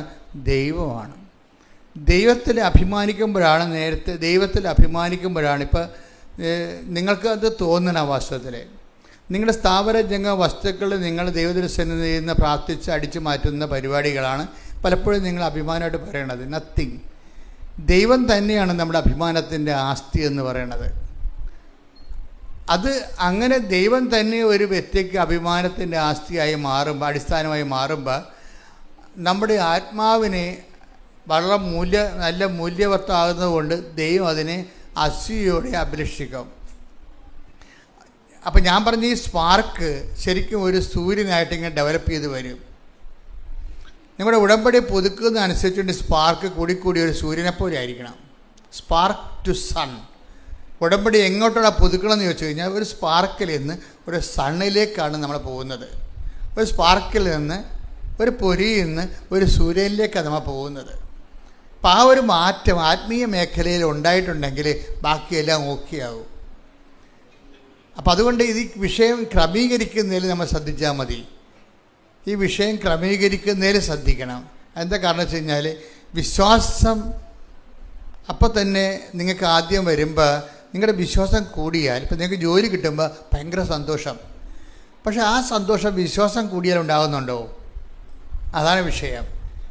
പരിശുദ്ധാത്മാവിൻ്റെ കൃപയുള്ള ആൾക്കാർക്ക് വിശ്വാസം കൂടിയാൽ ഉടനെ സന്തോഷം ഉണ്ടാവും. അതുകൊണ്ടാണ് ദൈവത്തിൽ വിശ്വസിക്കാൻ കഴിഞ്ഞതിലെ സന്തോഷിച്ചുകൊണ്ട് അപ്പോസ്തലപ്രവർത്തനങ്ങൾ 16:31 കർത്താവായ യേശുവിൽ വിശ്വസിക്കുക, നീയും നിന്റെ കുടുംബവും രക്ഷ പ്രാപിക്കും. അപ്പോസ്തലപ്രവർത്തനങ്ങൾ 16:34 ദൈവത്തിൽ വിശ്വസിച്ചതുകൊണ്ട് അവനും കുടുംബാംഗങ്ങളും അത്യന്തം ആനന്ദിച്ചു. അതാണ് വിശ്വാസം തന്നെ ആനന്ദമാണ്. വിശ്വാസം തന്നെ ആനന്ദമാണ്. അതിനാണ് അഭിഷേക അനോയിൻറ്റഡ് ഫെയ്ത്ത് എന്ന് പറയും. അനോയിൻറ്റഡ് നമുക്കൊരു ട്രഡീഷണൽ ഫെയ്ത്താണ് നമുക്കുള്ളത്. ട്രഡീഷണൽ ഫെയ്ത്താണ്. ട്രഡീഷണൽ ഫെയ്ത്ത് അതിൻ്റെ അപ്ഡേഷൻസ് വരുമ്പോഴാണ് വിശ്വാസം അനോയിൻറ്റഡ് ഫെയ്ത്തായി വരണം. ഇപ്പം നമ്മൾ ഒരു ക്രിസ്ത്യൻ കുടുംബത്തിൽ ജനിച്ചു, ഓക്കെ, ചിലപ്പോൾ ആനന്ദം ഉണ്ടാകുന്ന നിർബന്ധമില്ല. കാര്യം എന്താണ്? വിശ്വാസം നമ്മുടെ പേരിൽ, അത് ക്രിസ്ത്യൻ കുടുംബത്തിൽ ജനിക്കുമ്പോൾ അപ്പൻ്റെ അമ്മയുടെ വിശ്വാസത്തിലല്ലേ നമ്മൾ ജനിക്കണത്. അപ്പൻ്റെ അമ്മയുടെ വിശ്വാസം ജനിക്കുന്നതുകൊണ്ട് നമ്മൾ ആ വിശ്വാസത്തിൻ്റെ സത്യങ്ങൾ തിരിച്ചറിയുമ്പോൾ മാത്രമേ നമുക്ക് ആനന്ദം ഉണ്ടാകത്തുള്ളൂ. അല്ലെങ്കിൽ ക്രിസ്ത്യാനിയുണ്ട് ജീവിച്ചതുകൊണ്ട് ഞാൻ ക്രിസ്ത്യാനിയായിട്ട് ക്രിസ്ത്യൻ കുടുംബത്തിൽ ജനിച്ചതുകൊണ്ട് ഞാൻ ക്രിസ്ത്യാനിയായിട്ട് ജീവിക്കണമെന്നേ വരത്തുള്ളൂ. പക്ഷേ എല്ലാവർക്കും ഈ ക്രിസ്ത്യൻസിനും നോൺ ക്രിസ്ത്യൻസിനും ഉള്ള സിംഗിൾ ക്വസ്റ്റ്യൻ എന്താണ്? Whom do you say that I am? അവിടെ ആ വിഷയത്തിൽ വരുമ്പോൾ ക്രിസ്ത്യൻ കുടുംബത്തിൽ ജനിച്ചുകൊണ്ട് പ്രത്യേകിച്ച് ആനുകൂല്യമില്ല. ഒരു ഫേവറബിൾ വിശ്വാസത്തിൽ വളരാനുള്ളൊരു ഫേവറബിൾ സർക്കംസ്റ്റൻസേ ഉള്ളൂ. ആ സർക്കംസ്റ്റൻസ് കൊണ്ട് അവൻ്റെ പേരിൽ അവൻ അത് വെച്ച് വ്യയം ചെയ്ത് അവൻ നേടിയെടുത്ത ഓക്കെയാണ്. നേടിയെടുക്കാത്ത എന്തുമാത്രം ക്രിസ്ത്യൻ കുടുംബത്തിൽ ജനിച്ചതുകൊണ്ട് തന്നെ ക്രിസ്ത്യാനിക്ക് ഭാര്യയായിട്ട് നടക്കണം എന്തുമാത്രം മനുഷ്യരുണ്ട് ഇല്ലേ? കുടുംബത്തിൽ ജനിച്ചത് കൊണ്ട് മാത്രം ക്രിസ്ത്യൻ സഭയ്ക്ക് ബാധ്യതയായി നടക്കണ, ക്രിസ്ത്യൻ സമൂഹത്തിന് ബാധ്യതയായി നടക്കണ ഒത്തിരി മനുഷ്യരില്ലേ. അപ്പം ജനിക്കണതല്ല പ്രശ്നം. അപ്പോൾ നീ എത്ര സമ്പാദിച്ചു, ഹൂം ഡു യു, കുറേ ചോദ്യങ്ങൾ ബൈബിളിൽ ചോദിക്കും. നീ എത്ര സമ്പാദിച്ചു? 10 നാണയം കൊടുത്തവരുണ്ട്, 5 നാണയം കൊടുത്തവരുണ്ട്, 1 നാണയം കൊടുത്തവരുണ്ട്. യജമാനൻ തിരിച്ചു വരുമ്പോൾ ചോദിക്കണേ, ഓഡിറ്റിംഗ് നടത്തും, നീ എത്ര സമ്പാദിച്ചു? അവന് whom do you say that I am, ഞാൻ ആരാണെന്നാണ് നിൻ്റെ അപ്പൻ പറയണമെന്നല്ല ചോദിക്കണത്, നീ പറയണത്. നിൻ്റെ അനുഭവമാണ് പ്രശ്നം. നിൻ്റെ വിശ്വാസത്തിൽ നീ എന്താണ് എന്നെക്കുറിച്ച് പറയണത്? അതാണ് updations of faith. Updations of faith വേറെയാണ് ഈ അനോയിൻറ്റഡ് ഫെയ്ത്ത് എന്ന് പറയുന്നത്. അഭിഷേക വിശ്വാസം മറ്റൊരു ട്രഡീഷണൽ വിശ്വാസമാണ്. പിന്നെ വേണമെങ്കിൽ ഒരു ജാതിക്കോയ്മ എടുത്തുകൊണ്ട് നമ്മൾ കുറഞ്ഞ പുള്ളിയല്ലെന്ന് പറയാമെന്നല്ലാതെ, മസിൽ പെരുപ്പിക്കാമെന്നല്ലാതെ ജാതിക്കോയ്മയ്ക്കും പാരമ്പര്യ വിശ്വാസത്തിനും പ്രത്യേകിച്ച് വിലയൊന്നുമില്ല. Whom do you say that I am, ഞാൻ ആരാണെന്നാണ് നീ പറയണത്. നിൻ്റെ പിതാക്കന്മാർ നീ ആരാണെന്ന് പറഞ്ഞിട്ട് കഥയില്ല. നീ ആരാണെന്നാണ്, ഞാൻ ആരാണെന്നാണ് നീ പറയണത്. Take the word of God. സ്തുതിക്കട്ടെ. ഹല്ലേലൂയ. മത്തായി 16:15. മത്തായി 16:15. അവൻ അവരോട് ചോദിച്ചു, എന്നാൽ ഞാൻ ആരാണെന്നാണ് നിങ്ങൾ പറയുന്നത്? പേഴ്സണൽ ക്വസ്റ്റ്യൻ ആണത്. ഓരോ വ്യക്തിയും ഓരോ ദിവസവും അവൻ്റെ വിശ്വാസത്തിന് വ്യക്തിപരമായ ദൈവസന്നിധിയിൽ കണക്ക് കൊടുക്കണം. നിൻ്റെ വിശ്വാസം വളർന്നു, നിൻ്റെ വിശ്വാസം വളർന്നില്ലെങ്കിൽ അതിൻ്റെ complete responsibility in your head, നിൻ്റെ തലയിൽ കിടക്കും. ഇതിൻ്റെ അകത്തൊരു വിഷയം വരണത് വളരെ ഈ സൂചിനൂലും കോർക്കണ പോലെ. ഓടുകയും ചെയ്യണം, സൂചിനൂലും കോർക്കുകയും ചെയ്യണം, ഇല്ലേ? അങ്ങനെ ഒരു വട്ടം ഇല്ലേ? ഇല്ലേ? സ്പോർട്സിൽ നമ്മൾ ഓടുകയും ചെയ്യണം, ആ ഓട്ടത്തിനിടയിൽ സൂചിനൂലും കോർക്കുകയും ചെയ്യണം. ഇതുപോലെ നാരങ്ങ സ്പൂൺ ഓട്ടമില്ലേ? സ്പൂണിൽ നാരങ്ങ വെച്ചുകൊണ്ട് നമ്മൾ ഓടും, പക്ഷെ നമ്മൾ ഓടി ജയിക്കും. പക്ഷെ ചിലപ്പോൾ സ്പൂണിൽ നാരങ്ങ ഉണ്ടാകത്തില്ലേ? അപ്പോൾ തോറ്റുപോയി. ഓടി ജയിക്കാൻ നമുക്ക് ലോകത്തിൽ കള്ളത്തറവ, തോന്നിവാസവ, കരിഞ്ചന്ത, കള്ളനോട്ട എന്തൊക്കെ ഓടി ജയിക്കാൻ പറ്റും. പക്ഷെ ജയിച്ച് കഴിയുമ്പോൾ സ്പൂണിൽ നാരങ്ങ ഉണ്ടാകത്തില്ല. അപ്പോൾ തോറ്റതായിട്ട് പ്രഖ്യാപിക്കും. അതാണ് വിഷയം. അത് ഭയങ്കര സീരിയസ് വിഷയമാണ്. അപ്പോൾ ഓടുമ്പോൾ ഓട്ടത്തിലായിരിക്കും ആൾക്കാർ ശ്രദ്ധിക്കണതേ, നാരങ്ങയെ ശ്രദ്ധിക്കത്തില്ല. അപ്പം അതുകൊണ്ട് ഞാൻ നല്ല ഓട്ടം ഓടി എന്താ പറയണത്? വിശ്വാസം നാരങ്ങ വിശ്വാസം സംരക്ഷിച്ചു. അത് ഈ ഓട്ടത്തിൽ, പരക്കം പാച്ചിൽ സൂക്ഷ്മതയോടെ സൂക്ഷിക്കേണ്ട ഒരു വിഷയമാണ് നിത്യത. അതുകൊണ്ടാണ് കൃപാസൻ എപ്പോഴും നിത്യതയെക്കുറിച്ച് പറയും. ഞാൻ നിത്യതയെക്കുറിച്ച് പറയാൻ കാരണം അതുമാത്രമല്ല, ഈ നിങ്ങളുടെ ഈ കൂട്ടായ്മയും ഞാനിവിടെ നിൽക്കുന്നതും കർത്താവ് നമ്മുടെ മധ്യത്തിൽ സാന്നിധ്യം നൽകുന്നതിൻ്റെ പിന്നിലുള്ളത് എന്താണ്? മാതാവിൻ്റെ പ്രത്യക്ഷീകരണമാണ്. 2004 സംഭവിച്ച മാതാവിൻ്റെ പ്രത്യക്ഷീകരണമാണ്. അപ്പോൾ മാതാവിൻ്റെ പ്രത്യക്ഷീകരണം സമയഘടികാരം നെഞ്ചിൽ ചാർത്തി ദുരന്തം ഉണ്ടാകാൻ കൊണ്ട് പ്രാർത്ഥിക്കണമെന്നാണ് അമ്മ സന്ദേശം നൽകിയത്. ആ സന്ദേശം സഭ ഏറ്റെടുക്കണം. എന്നിട്ട് ലോകവ്യാപകമായ ദൈവത്തിൻ്റെ സന്ദേശം കൈമാറണം. ലോകത്തിൻ്റെ വീണ്ടെടുപ്പിന് വേണ്ടി ദൈവം ഈ കൊച്ചിടത്തെ ഉപയോഗിക്കുകയാണ്. അതുകൊണ്ടാണ് നിങ്ങളെ ഇങ്ങനെ വിളിച്ചു വരുത്തി. എന്തിനാണ്? പ്രത്യക്ഷീകരണ പ്രാർത്ഥന എല്ലാം വേണ്ടി വിളിച്ചു വരുത്തിയതാണ്. നിങ്ങൾ പ്രത്യക്ഷീകരണ പ്രാർത്ഥന ചൊല്ലിക്കൊള്ളാമെന്ന് പറഞ്ഞാണ് ഉടമ്പടി ചെയ്തിരിക്കുന്നത്, അല്ലേ? ഉടമ്പടി ചെയ്യുമ്പോൾ ദൈവത്തിൻ്റെ ആദ്യ പോർഷൻ ദൈവത്തിൻ്റെത് അങ്ങോട്ട് മാറും. ചില ആൾക്കാർ ബിസിനസ് ചെയ്യുമ്പോൾ എന്ത് ചെയ്യും? അവിടെ അതിൻ്റെ അകത്തുള്ള ലാഭം എടുത്ത് ആദ്യം അവർ പറപ്പം മേടിക്കും, എന്നിട്ട് കണ്ടവൻ്റെ കാശെടുത്തിട്ടാണ് പിന്നെ ബിസിനസ് ചെയ്യണത്. അത് തെറ്റാണ്. ഞാൻ പറഞ്ഞു വരുന്നതിൻ്റെ കാര്യം, ഇതിൻ്റെ ഫസ്റ്റ് പോർഷൻ പ്രത്യക്ഷീകരണ പ്രാർത്ഥനയാണ്. അത് നിങ്ങൾ മുട്ടയെന്ന് ചെല്ലണം. മുട്ടയെന്ന് ചെല്ലുമ്പോൾ പ്രാർത്ഥിച്ചാൽ മാത്രം പോരാ, നിങ്ങൾ ആഗ്രഹിക്കണം. എന്ത് ചെയ്യണം? കർത്താവ് എത്രയും വേഗം നിൻ്റെ പ്രത്യക്ഷീകരണം, അമ്മയുടെ പ്രത്യക്ഷീകരണം സഭ പഠിക്കാൻ ഇടയാക്കണമേ, എന്നിട്ട് ലോകത്ത് വ്യാപകമായി അതിൽ പ്രചരിക്കാൻ ഇടയാക്കണമേ. ഇപ്പം ഞാൻ ഓരോ രാജ്യങ്ങളൊക്കെ ചെല്ലുമ്പോൾ പ്രത്യക്ഷീകരണ പ്രാർത്ഥനയുടെ കൂട്ടായ്മയാണ് ഉള്ളത്. ഇപ്പോൾ പ്രത്യക്ഷീകരണ പ്രാർത്ഥനയുടെ വാട്സപ്പുകൾ, ഇപ്പം ഞാൻ തന്നെ രാവിലെ എഴുന്നേറ്റിട്ട് നിങ്ങളുടെ കൂടെ 5:30 പ്രാർത്ഥിക്കണില്ലേ? നിങ്ങളത് മുടങ്ങരുത് കേട്ടോ. നമ്മൾ ഡെയിലി ബ്രെഡ് മുടങ്ങരുത്. ഡെയിലി ബ്രെഡ് കൂടുന്നത് കൈപ്പൊക്കെ പ്രൈസ് ലോർഡ്. ഇനി കൂടാത്തവർ നാളെ മുതൽ കൂടിയേക്കണം. 5:30 നമ്മൾ ഒരുമിച്ചാണ് പ്രത്യക്ഷ പ്രാർത്ഥന ചെല്ലണത്. എന്നിട്ട് ഞാൻ നിങ്ങളുടെ എല്ലാവരുടെയും തലയൊക്കെ വെച്ച് പ്രാർത്ഥിക്കും. എന്തിനാ പ്രാർത്ഥിക്കണത്? നിങ്ങൾ പോകുന്ന ഇടങ്ങളിൽ നിങ്ങളുടെ കൂടെ ദൈവത്തിൻ്റെ ദൂതനെ സെൻഡ് ചെയ്യാണ്. അത് നിസ്സാരമല്ല, അത് ഭയങ്കര സീരിയസ് വിഷയമാണ്. നമ്മൾ പോകുന്നിടത്തേക്ക് നമ്മുടെ ദൂതൻ, നീ പോകുന്നിടത്തേക്ക് നിനക്ക് മുമ്പേ ഞാൻ എൻ്റെ ദൂതനെ അയക്കുമെന്നുള്ള വാഗ്ദാനമാണ്. Take the word of God. ശ്രുതികട്ടെ. ഹല്ലേലൂയ, ഹല്ലേലൂയ, ഹല്ലേലൂയ, ഹല്ലേലൂയ. പുറപ്പാട് 23:20. ഇതാ ഒരു ദൂതനെ നിനക്ക് മുൻപേ ഞാൻ അയക്കുന്നു. അവൻ നിന്റെ വഴിയിൽ നിന്നെ കാത്തുകൊള്ളും. ഞാൻ ഒരുക്കിയിരിക്കുന്ന സ്ഥലത്തേക്ക് നിന്നെ കൊണ്ടുവരികയും ചെയ്യും. ഇത് നിസ്സാരമല്ല. നമ്മുടെ ഓരോ യാത്ര, ഇപ്പം ഞാൻ രാവിലെ എഴുന്നേറ്റ് എവിടെയെങ്കിലും പോകണമെന്ന് അന്ന് പോകുകയാണെങ്കിൽ 5 മണിക്ക് കുർബാന അർപ്പിക്കും ഒറ്റക്ക്. നമ്മൾ ഈ കാണുന്ന കുർബാനയല്ലേ, ഒറ്റക്കുള്ള കുർബാന എന്ന് പറയുന്നത് വേറെ ഒരു ഫീലാണത്. നമ്മളും ദൈവവും പരിശുദ്ധ അമ്മയും എല്ലാവരും കൂടി മാത്രം, വേറെ ആരും ഉണ്ടാകത്തില്ല അവിടെ.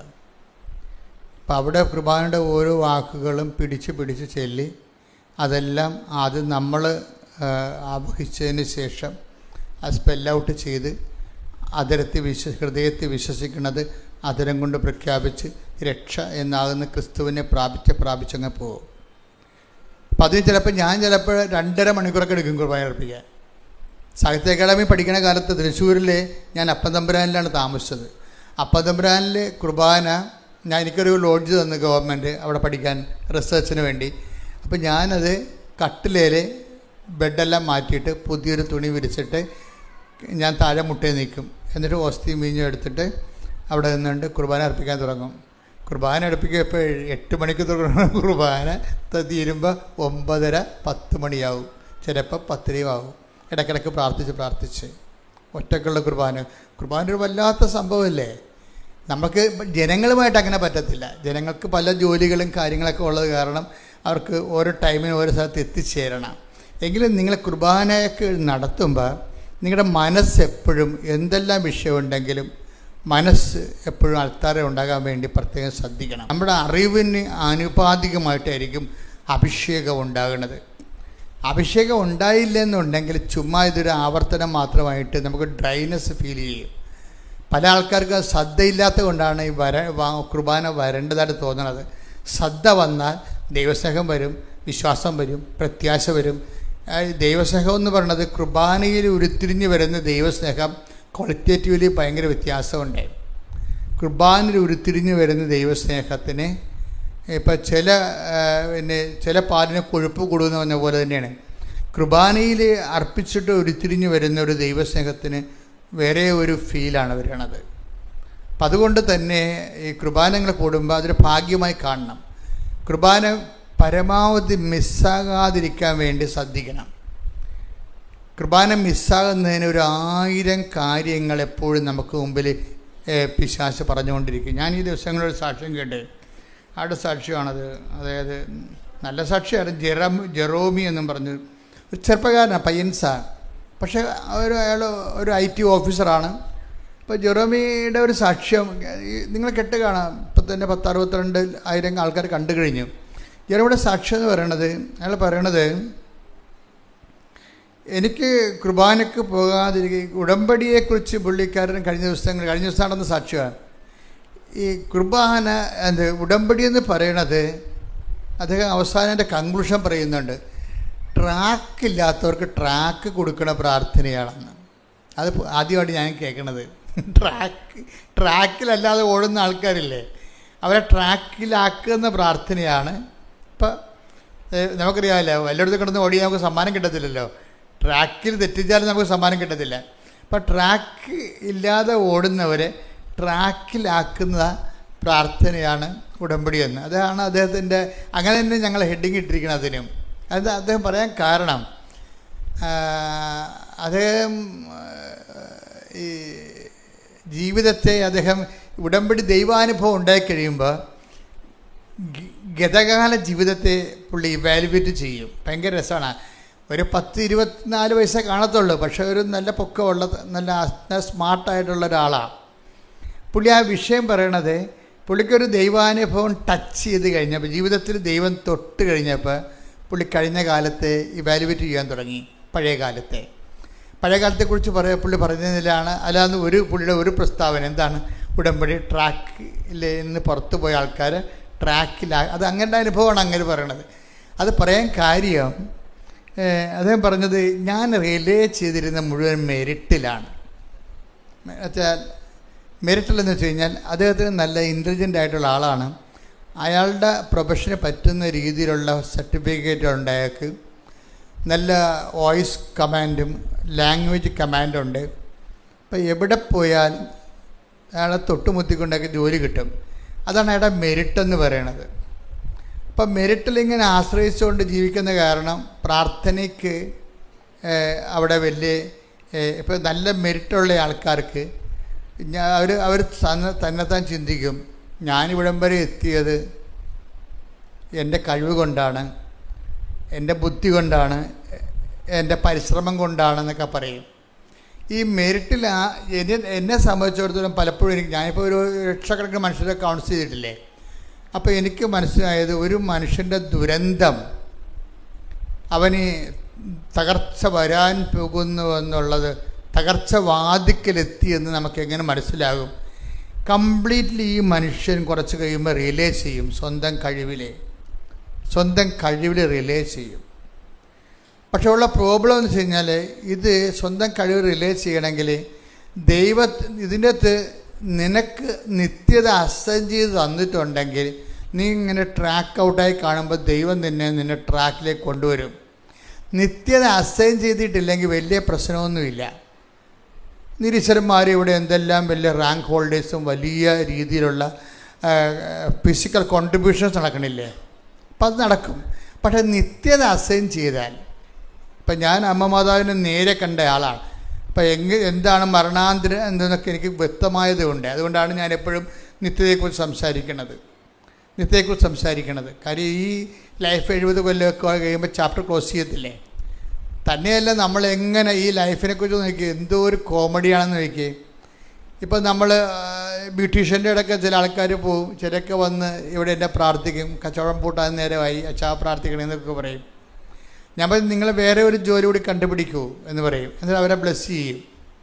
കാര്യം ഒരു ജോലിയെ തന്നെ ഒരിക്കലും നമ്മൾ ആശ്രയിക്കരുത്. ഇപ്പോൾ ഈ ജോലി നല്ലവണ്ണം തന്നെ ഓടുന്നുണ്ടെന്ന് വിചാരിച്ചോ, അപ്പോൾ ഇത് തന്നെയാണ് എൻ്റെ ജീവിതം എന്ന് പറഞ്ഞുകൊണ്ട് നിങ്ങൾ ലൈഫ് മൊത്തം കൊണ്ട് അതിൻ്റെ അകത്ത് ഇൻവെസ്റ്റ് ചെയ്യും. That is known sense. അങ്ങനെ ചെയ്യരുത്. നല്ല ശരിക്കും ഫരീഷ നിൽക്കുന്ന ഒരു ജോലി ഉണ്ടാകുമ്പോൾ തന്നെ നിങ്ങൾ ബദലായിട്ട് സമാന്തര മാർഗ്ഗങ്ങൾ തുറക്കണം. അല്ലെങ്കിൽ സമാന്തര മാർഗ്ഗങ്ങൾ തുറക്കാൻ വേണ്ടിയുള്ള ആസ്തി ഭദ്രത ഡിപ്പോസിറ്റിലേക്ക് മാറ്റണം. ഏത് സമയത്താണ് ചീട്ട് കൊട്ടാരം നേരെ കൂപ്പുപൂത്രം നമുക്കൊരു പിടിയില്ല. കാലദേശങ്ങൾ ഇങ്ങനെ മാറുന്നതനുസരിച്ചുകൊണ്ട് ഇതെല്ലാം അഭിരുചികൾ മാറും, താല്പര്യങ്ങൾ മാറും, ആവശ്യങ്ങൾ മാറും. അതനുസരിച്ച് നമ്മുടെ പ്രൊഫഷൻ മാറിക്കൊണ്ടിരിക്കും.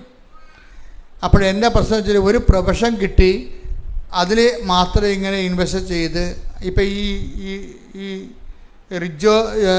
ജെറോമി എന്ന് പറയുന്ന ആളൊരു ITI ആയിട്ടുള്ള ഒരു പ്രൊഫഷണലാണ്. അയാൾ അബുദാബി വർക്ക് ചെയ്യാണ്. വൈഫുണ്ട് അവിടെ, കുടുംബമായിട്ട് സെറ്റ് ചെയ്യുന്നു, അമ്മയുണ്ട് കൂടെ. അവർ വെൽ സെറ്റിൽഡ് എന്ന് പറയുന്ന രീതിയിൽ വെൽ സെറ്റിൽഡാണ്. വെൽ സെറ്റിൽഡായിട്ട് പോകുമ്പോൾ തന്നെ ഈ മനുഷ്യൻ്റെ കുർബാനയൊക്കെ ഒന്നുമില്ല. കുർബാനയ്ക്ക് പോകുന്ന കാര്യം അമ്മ കൂടെ ഉള്ളതുകൊണ്ട് അമ്മ ഓർപ്പിക്കും. അമ്മ കൂടെ ഉള്ളതെന്ന് പറയുമ്പോൾ നമ്മളെ ഓർപ്പിക്കാൻ വേണ്ടിയുള്ള ദൈവത്തിൻ്റെ ഒരു അംബാസിഡറാണ് അമ്മയെന്ന് പറഞ്ഞ ആൾ. അമ്മമാർ ചില സമയത്ത് ആ അംബാസിഡർ പണി ചെയ്യത്തില്ല. അമ്മയെന്ന് പറഞ്ഞാൽ ദൈവത്തിൻ്റെ അംബാസിഡറാണ്. വെച്ചാൽ മക്കളെ ദൈവത്തിൻ്റെ വഴികൾ ഓർപ്പിക്കും. ഇപ്പം നിങ്ങൾ ന്യൂസിലേക്ക് വിളിക്കുമ്പോൾ നിങ്ങൾ ഉടനെ ശമ്പളത്തിൻ്റെ കാര്യമല്ലേ ചോദിക്കണത്. ബാങ്കുകാരെ വിളിച്ചായിരുന്നു, ഇങ്ങനെ പോയാൽ ജപ്തി ആകുമെന്നല്ല, അത് അവനെ ഭീഷണിപ്പെടുത്തുകയല്ലേ ചെയ്യണത്. അത് നിങ്ങളുടെ ഒരു ഫ്രസ്ട്രേഷൻ കൊണ്ട് ചെയ്യണതാണ്. പക്ഷേ അവൻ്റെ ആധ്യാത്മിക കാര്യങ്ങൾ നിങ്ങൾ ചോദിക്കണം. കാര്യം നിങ്ങളുടെ ചുമതലയാണത്. അത് നിങ്ങളുടെ കെയർ ഓഫിലാണ്. നിങ്ങളതിൻ്റെ അംബാസിഡറാണ്. നിങ്ങൾ ഓർപ്പിക്കാനുള്ള ദൈവരാജ്യത്തിൻ്റെ അംബാസിഡറാണ്. ദൈവരാജ്യത്തിൻ്റെ നയങ്ങളും നിലപാടുകളും പറഞ്ഞു കൊടുക്കേണ്ടത് ആരാണ്? അമ്മ മരിക്കണവരെ അമ്മ തന്നെയാണ്. അമ്മ മരിച്ചു കഴിഞ്ഞാൽ പിന്നെ ഭാര്യയുടെ ചുമതലയാണ് ദൈവകാര്യങ്ങൾ പറഞ്ഞു കൊടുക്കുക എന്നുള്ളത്. കാര്യം മറ്റുള്ളവരെക്കാൾ ജെൻസിനേക്കാൾ കൂടുതൽ വിശ്വാസമുള്ള ആർക്കാണ്? ലേഡീസിനാണ് അല്ലേ. അത് കൃത്യമായ പ്രകൃതിപരമായിട്ട് അങ്ങനെയാണ്. 12 ശിഷ്യന്മാർ കർത്താവിനുണ്ടെങ്കിലും കർത്താവ് കുരിശിൽ മരിക്കുന്ന സമയത്ത് ഒരു പുരുഷനും 4 സ്ത്രീയുമല്ലേ നിൽക്കണത് അല്ലേ. അപ്പോൾ അതിൻ്റെ അർത്ഥം അതാണ് പ്രൊപ്പോർഷൻ. 1 to 4 proportion. 12 ശിഷ്യന്മാർ കർത്താവിനുണ്ടെങ്കിലും കുരിശിൻ്റെ ചുവട്ടിൽ നിൽക്കുന്നത് ആരാണ്? ഒരു പുരുഷനും 4 സ്ത്രീകളും. പ്രാർത്ഥനാ പാടുകളിലും ആ റേഷ്യോ ആണ് ഉണ്ടാകുന്നത് എപ്പോഴും. ഒരു 10 പുരുഷന്മാർക്ക് 40 സ്ത്രീകളുണ്ടാകും. കാര്യത്തെ പെട്ടെന്ന് വിശ്വസിക്കാൻ കർത്താവ് നിങ്ങൾക്കാണ് പ്രകൃതി തന്നിരിക്കുന്നത്. പ്രകൃതിപരമായി ദൈവം നല്ല ജനിതകമായ ഒരു സവിശേഷതയാണ്. നിങ്ങൾക്ക് പെട്ടെന്ന് വിശ്വസിക്കാൻ കഴിയും. ആണുങ്ങളെ ചില സമയത്ത് ആവശ്യമില്ലാത്ത സ്ഥലത്ത് കയറി മെരിട്ട് ഉപയോഗിക്കും. ഈ ജെറോമി എന്ന് പറഞ്ഞ ആൾ പറഞ്ഞത് ഞാൻ മെരിട്ടിലാണ് ജീവിച്ചതെന്ന്. എന്താ കാര്യം? മെരിട്ടെന്ന് പറഞ്ഞാൽ എന്താണ്?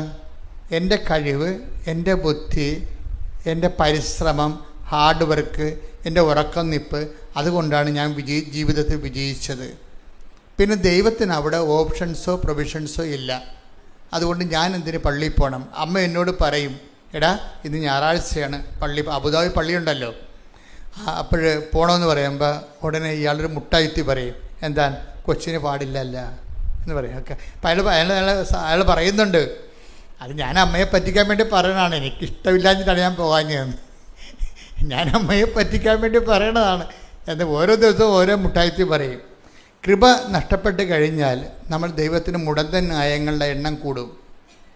പ്രാർത്ഥന മാറ്റിവെക്കാനും അങ്ങനെ തന്നെ നിങ്ങൾക്ക് ഓരോ ന്യായങ്ങൾ കണ്ടുപിടിക്കും. നമ്മളിന്ന് പള്ളിയിൽ പോയതാണല്ല, ഇന്ന് പെരുന്നാളായിരുന്നല്ല, അവിടെ കൊന്ത ഉണ്ടായിരുന്നില്ല, അതുകൊണ്ട് കൊന്ത ചെല്ലണമെന്ന് പറയും. അവിടെ കൊന്ത ഉണ്ടായിരുന്നത് ശരിയാണ്, പക്ഷേ നീ കൊന്തൊക്കെ കൂടിയോ? അല്ല, കൂടിയിട്ടില്ല. അവിടെ പോയി ഇരിപ്പുണ്ടായിരുന്നു, ആ കൊന്തയിൽ നീ പങ്കെടുത്തോ? ആ സമയത്ത് നീ വേറെ പല വിചാരം കൊണ്ടിരിക്കുകയായിരിക്കും. അവിടെ പോയി ആ പ്രദേശത്ത് പള്ളിയിൽ പെരുന്നാളിന് കൊന്തയിലുന്ന സമയത്ത് ആ പ്രദേശത്തുണ്ടായിരുന്നു എന്നുള്ളതിൻ്റെ ഒരു വകുപ്പിൽ കുടുംബപ്രാർത്ഥന മുടക്കുകയാണ് നീ. മനസ്സിലായില്ലേ? ഇപ്പം ഈ റിലേഷൻസ് നിങ്ങൾ നോക്കണം ശരിക്കും. അപ്പം ഇങ്ങനെ പതുക്കെ വിട്ടു പോവുകയാണ് ദൈവത്തിലേക്ക്. ഈ ആൾക്ക് നിത്യത അസൈൻ ചെയ്തിട്ടുണ്ടെങ്കിൽ എന്ന് വെച്ച് കഴിഞ്ഞാൽ നിങ്ങളുടെ പഴയകാല വിശ്വാസവും നിങ്ങളുടെ കുടുംബത്തിൻ്റെ വിശ്വാസവും എല്ലാം കൊണ്ട് നിങ്ങൾക്ക് നിത്യതയ്ക്ക് നിങ്ങൾ അസൈൻ ചെയ്ത് പോകും. അതിനെ കൂദാശകൾ സ്വീകരിക്കുമ്പോൾ ഉണ്ടാകുന്ന ഒരു ഗുണവത, ഈ ജ്ഞാനസ്ഥാനമായാലും ഒപ്രിഷ്മയായാലും ഇതെല്ലാം നിത്യതയെ പ്രത്യേകിച്ച് നിത്യതയുമായിട്ട് ബന്ധപ്പെട്ടാണ് ഈ കൂദാശകൾ 3 കിടക്കുന്നത്. ജ്ഞാനസ്ഥാനം നിത്യതയുടേതാണ്, ഒപ്രിഷ്മ നിത്യതയുടേതാണ്, അതുപോലെ തന്നെ നിത്യയുടെ ഒപ്രിഷ്മയാണ് പവർഫുൾ വെച്ചാൽ നിത്യതരമാണ് അനുദിന ജീവിതത്തിലതുമാണ്. ഒപ്രിഷ്മയ്ക്കുള്ള ഗുണവതാണ്.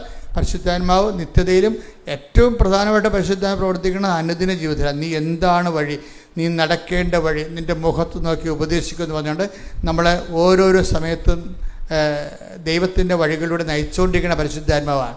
നമുക്കൊരു കോൺഷ്യസ് ഉണ്ടായാൽ മാത്രം മതി പരിശുദ്ധാത്മാവിനെക്കുറിച്ച്.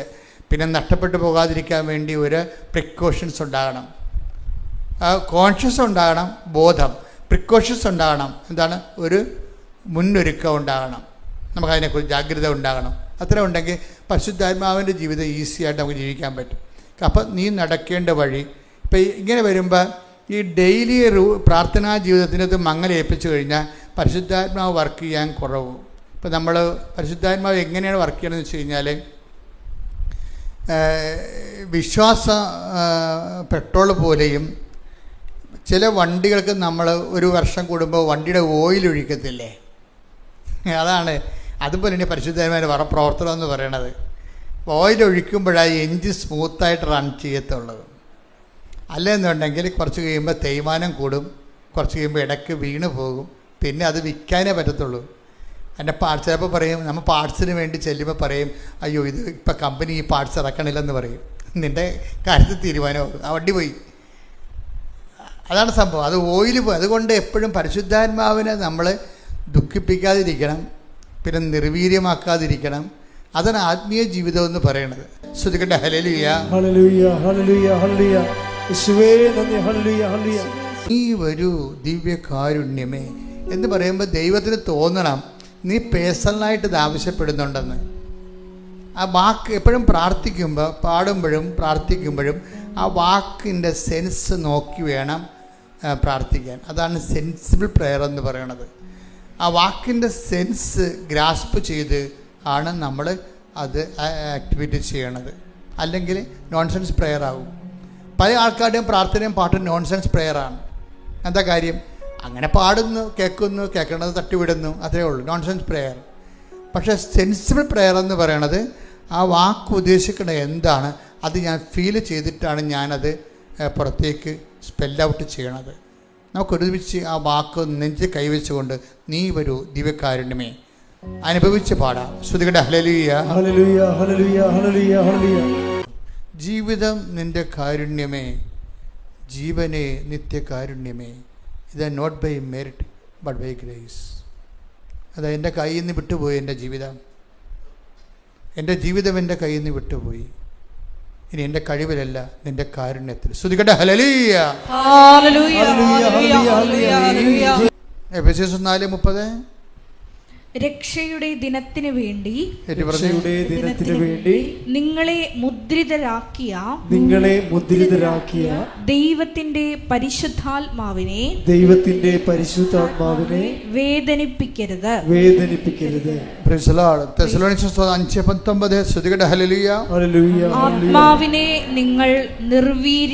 ആത്മാവിനെ നിങ്ങൾ നിർവീര്യമാക്കരുത്. അതായത് ഇതിൻ്റെ അകത്ത് വിഷയം എന്ന് പറയുന്നത്, നമ്മൾ എപ്പോഴും ഉടമ്പടിയിലിരിക്കുന്നവരെ പരിശുദ്ധാത്മാവ് നിർജ്ജീവമാകാതിരിക്കാനും വേദനിക്കാതിരിക്കാനും പ്രത്യേകം ശ്രദ്ധിക്കണം. കഴിഞ്ഞ ദിവസങ്ങളൊരു ആൾ എന്നോട് ഒരു കേസ് കൊടുക്കുന്നതിനെക്കുറിച്ച് സംസാരിച്ചു. അപ്പോൾ അദ്ദേഹം കേസ് കൊടുക്കാൻ ഉദ്ദേശിക്കുന്ന ആളിനെ കൂടുതൽ കോടതി ചാർജിങ് വരണമെങ്കിൽ വക്കീൽ പറഞ്ഞിരിക്കണത് ഇന്ന വകുപ്പുകൾ കൂടി കൂട്ടിച്ചേർക്കണമെന്ന് പറഞ്ഞു. അപ്പോൾ എന്നോട് ചോദിച്ചു, ഈ വകുപ്പുകൾ കൂട്ടിച്ചേർക്കാമെന്ന് ഞാൻ ചോദിച്ചു. ഞാൻ പറഞ്ഞു, ഈ വകുപ്പ് സത്യമാണോ? അപ്പം സത്യമല്ല, ആളെ നമ്മളെ കുരുക്കണമെങ്കിൽ അതേ പറ്റത്തുള്ളൂ. ഞാൻ പറഞ്ഞു, പരിശുദ്ധാത്മാവ് പ്രവർത്തിക്കത്തില്ല. എന്താ കാര്യം? അസത്യത്തിൻ്റെ ആത്മാവ്. പരിശുദ്ധാത്മാവിനെ വിളിക്കണത് എന്താണ്? സത്യത്തിൻ്റെ ആത്മാവെന്നാണ് വിളിക്കണത്. സത്യത്തിൽ നിന്നുള്ളവരെല്ലാം എൻ്റെ സ്വരം കേൾക്കും. ഉടമ്പടി ജീവിതം എന്ന് പറയുന്നത് സത്യത്തിൻ്റെ ഒരു ജീവിതമാണ്. അവിടെ നിങ്ങൾ തോറ്റാലും സത്യമാക്കി വെടിയരുത്.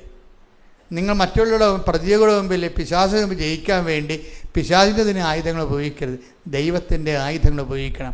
6:25 എഫെസ്യൻസ് എടുക്കട്ടെ. ശ്രുതികട ഹല്ലേലൂയ ഹല്ലേലൂയ ഹല്ലേലൂയ ഹല്ലേലൂയ. യേശുവേ നന്ദി. ഹല്ലേലൂയ ഹല്ലേലൂയ ഹല്ലേലൂയ. എഫേസോസ് 6:13 മുതലുള്ള തിരുവചനങ്ങൾ. എഫെസ്യസ് 6:13. അതിനാൽ ദൈവത്തിന്റെ എല്ലാ ആയുധങ്ങളും ധരിക്കുവിൻ. തിന്മയുടെ ദിനത്തിൽ ചെറുത്തു നിൽക്കാനും എല്ലാ കർത്തവ്യങ്ങളും നിറവേറ്റിക്കൊണ്ട് പിടിച്ചു നിൽക്കാനും അങ്ങനെ നിങ്ങൾക്ക് സാധിക്കും. അതിനാൽ സത്യം കൊണ്ട് അരമുറുക്കി നീതിയുടെ കവചം ധരിച്ച് നിങ്ങൾ ഉറച്ചു നിൽക്കുവിൻ. സമാധാനത്തിന്റെ സുവിശേഷത്തിനുള്ള ഒരുക്കമാകുന്ന പാദരക്ഷകൾ ധരിക്കുവിൻ.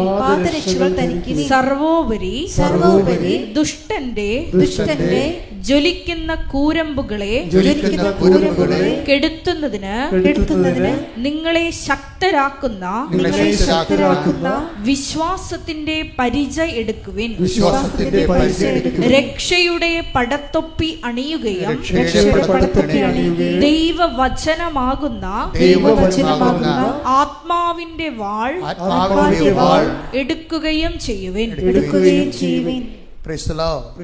ഉടമ്പടി ജീവിതത്തിലെ ഒരു ജീവിതക്രമമുണ്ടത്. ജീവിതക്രമം അതായത് ഇപ്പോൾ ഈ നമ്മുടെ ജെറോമി പറയണത്, അവസാനം പറയണത്, ഞങ്ങൾ ഉടമ്പടി ജീവിക്കാൻ തുടങ്ങിയപ്പോൾ. അപ്പോൾ എനിക്ക് ഭയങ്കര ഇഷ്ടപ്പെട്ട ആ വാക്ക്. എന്താ അദ്ദേഹം പറയണത്? ഞങ്ങളെ രാവിലെ എഴുന്നേറ്റ് പ്രാർത്ഥിക്കാൻ തുടങ്ങിയെന്നോ ഞങ്ങൾ ദാനധർമ്മം ചെയ്യാൻ തുടങ്ങിയെന്നോ എന്നല്ല പറയണത്. ഞങ്ങൾ എന്തൊരു കോൺഷ്യസാണ്. ഞങ്ങൾ ഉടമ്പടി ജീവിക്കാൻ തുടങ്ങിയപ്പോൾ എന്ത് പറ്റി?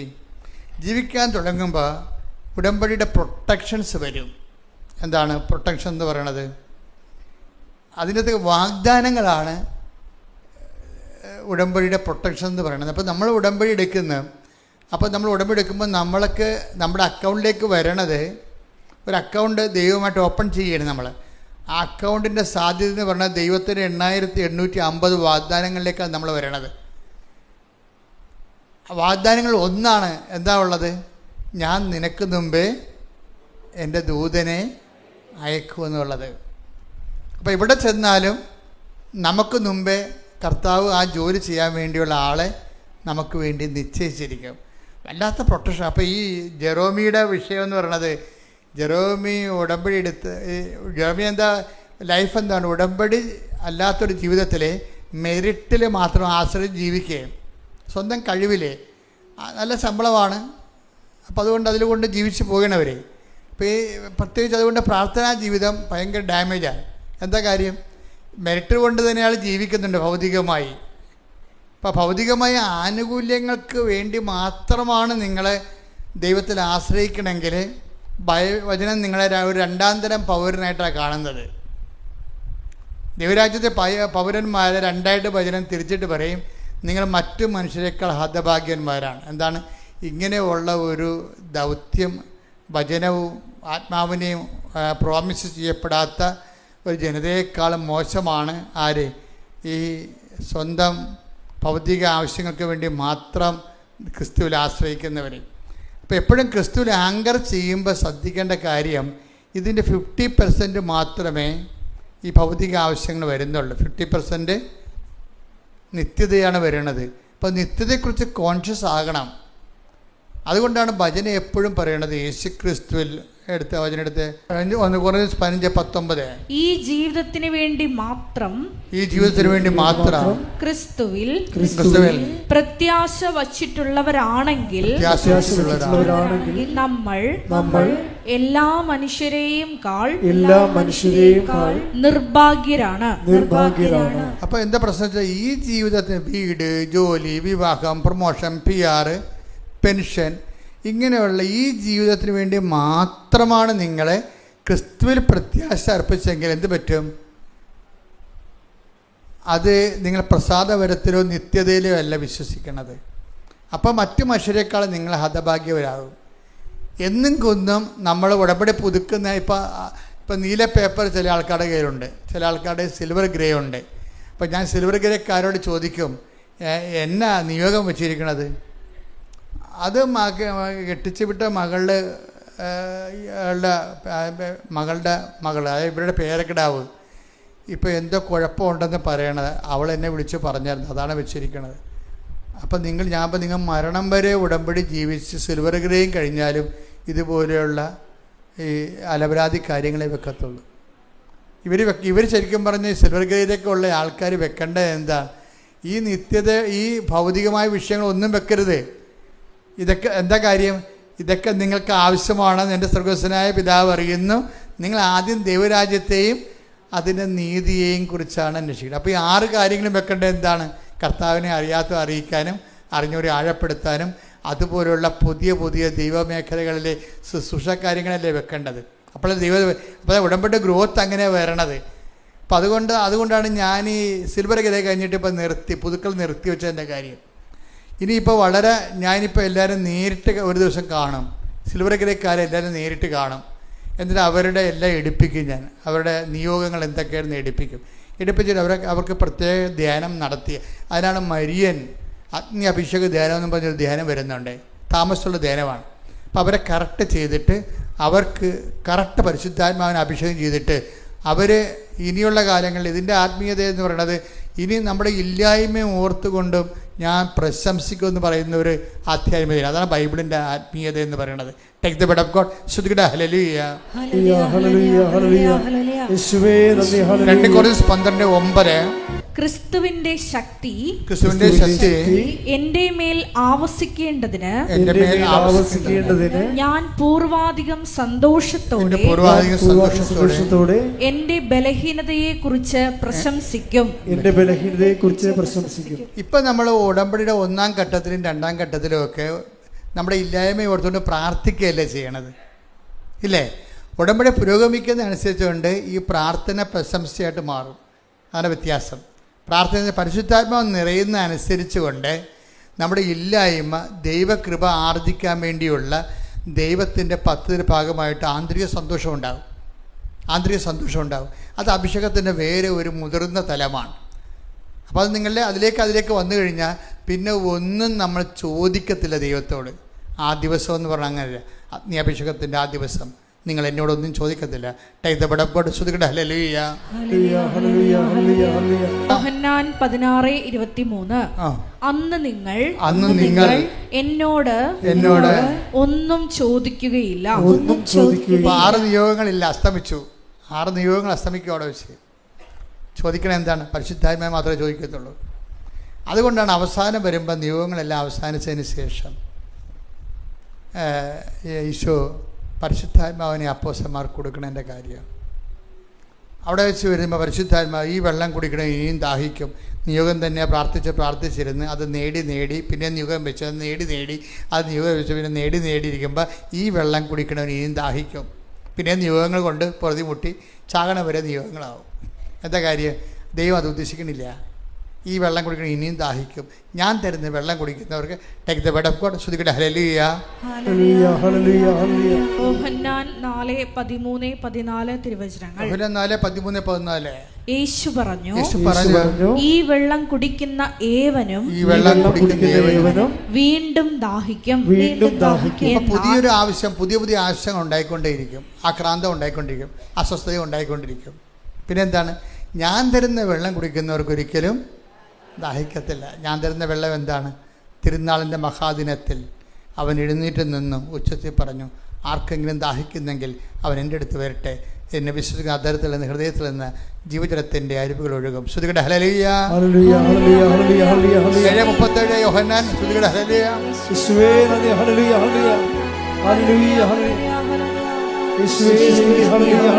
യോഹന്നാൻ 7:37 തിരുനാളിന്റെ അവസാനത്തെ മഹാദിനത്തിൽ യേശു എഴുന്നേറ്റ് നിന്ന് ശബ്ദമുയർത്തി പറഞ്ഞു, ആർക്കെങ്കിലും ദാഹിക്കുന്നെങ്കിൽ അവൻ എന്റെ അടുക്കൽ വന്ന് കുടിക്കട്ടെ.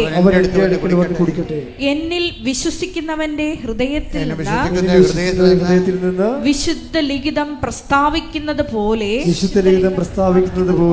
ജീവജലത്തിന്റെ അരുവികൾ ഒഴുകും. എന്താണ് ജീവജലത്തിന്റെ അരുവിയും? താഴെ പറയുന്നുണ്ട്, തന്നിൽ വിശ്വസിക്കാനിരുന്നവര് സ്വീകരിക്കാതിരിക്കുന്ന പരിശുദ്ധാത്മാവിനെ കുറിച്ചാണ് അവനത് പറഞ്ഞത്. ഒന്ന് പറഞ്ഞ്, തന്നിൽ വിശ്വസിക്കാനിരുന്നവര് സ്വീകരിക്കാനിരിക്കുന്ന പരിശുദ്ധാത്മാവിനെ കുറിച്ചാണ് അവനത് പറഞ്ഞത്. ഹല്ലേലൂയ.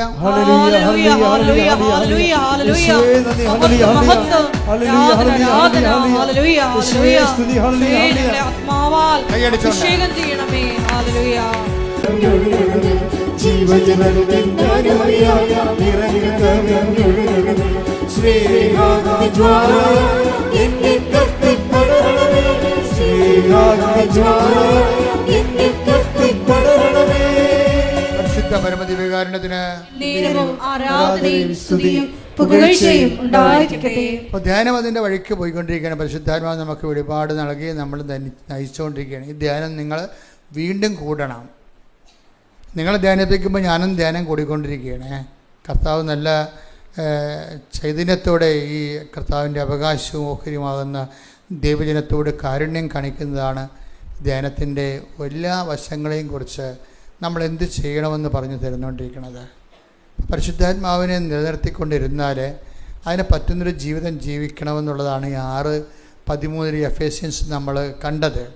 എങ്ങനെ പരിശുദ്ധാത്മ ഇപ്പം നടപടി എഫേസസ് 4:30, തെസ്സലോനിക്കർ 5:19 പരിശുദ്ധാത്മാവിനെ എങ്ങനെ വേദനിപ്പിക്കാതിരിക്കാം, പരിശുദ്ധാത്മാവിനെ എങ്ങനെ ദുഃഖിപ്പിക്കാതിരിക്കാം, പരിശുദ്ധാത്മ ജീവിക്കാം, അതിനുള്ള ഒരു ഭൗതിക സാഹചര്യങ്ങളെക്കുറിച്ചാണ് നമ്മൾ എഫേസസ് 6:13 പറയണത്. ദൈവത്തിൻ്റെ എല്ലാ ആയുധങ്ങളും ധരിക്കുവിനെന്ന് പറയണത്. ഇതൊക്കെ ഹോംവർക്കുകളാണ്. ഇവിടെ എടുത്തവരെ വീട്ടിൽ പോയിട്ട് വീണ്ടും ഈ ധ്യാനം ഒന്നിൽ കൂടണം. പക്ഷേ ദൈവത്തിന് തോന്നണം നിങ്ങൾ ധ്യാനം കൂടുകയാണെന്ന്.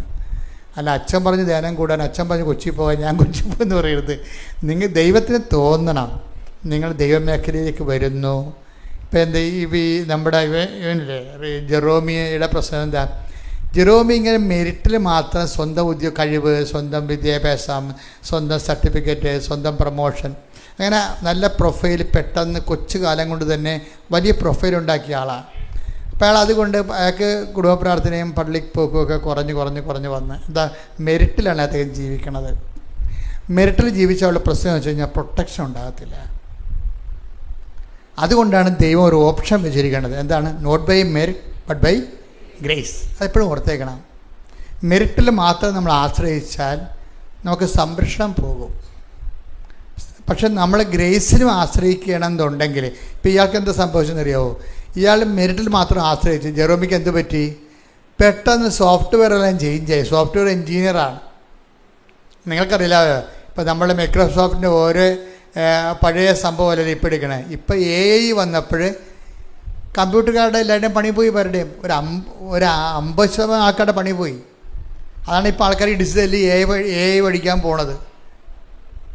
ആർട്ടിഫിഷ്യൽ ഇൻ്റലിജൻസ് വന്നപ്പോൾ കമ്പ്യൂട്ടറിൻ്റെ പല ആൾക്കാരുടെയും പണി പോയി. ഏറ്റവും പണി കിട്ടിയ, ഏറ്റവും പ്രയാസം അനുഭവിച്ച IT മേഖലയിലാണ്. അങ്ങനെ ഈ ഇപ്പോഴത്തെ പുതിയ സംവിധാനത്തിൽ പണി പോയ ആളാണ് ഇങ്ങേര്, നമ്മുടെ ജെറോമി എന്ന് പറഞ്ഞ ആൾ.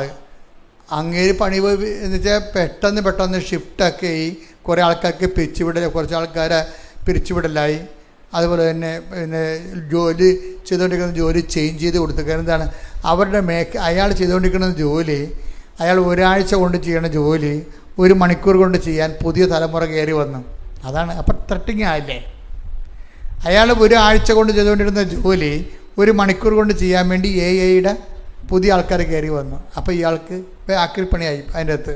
അപ്പോൾ പഴയ സെറ്റപ്പെല്ലാം പോയി.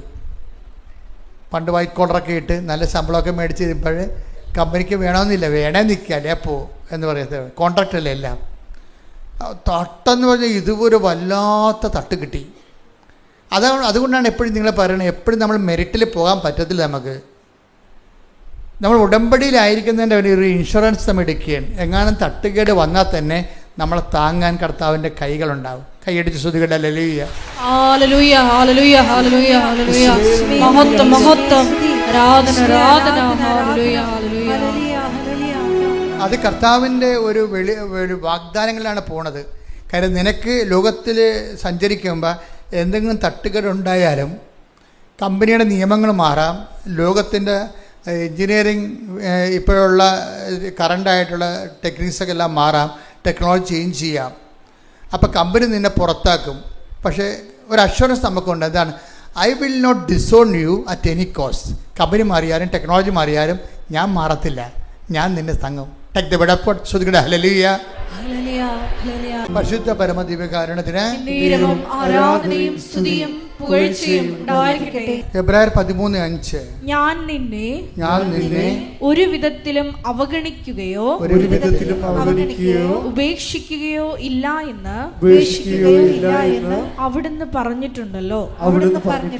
അത് വാഗ്ദാനമാണ്. അവിടുന്ന് പറഞ്ഞിട്ടുണ്ടല്ലോ, വാഗ്ദാനമാണ്. കമ്പനി നിന്നെ ഉപേക്ഷിക്കാം. ചിലപ്പോൾ നിൻ്റെ വിദ്യാഭ്യാസം അപ്ഡേറ്റ് ചെയ്യുന്നില്ല എന്നുണ്ടെങ്കിൽ നിന്നേക്കാൾ മുകളിൽ വേറെ ആൾക്കാർ വരികയും അവരെ കമ്പനി അക്കോമഡേറ്റ് ചെയ്യുകയും നിന്നെ റിജക്റ്റ് ചെയ്യുകയും ചെയ്യാം.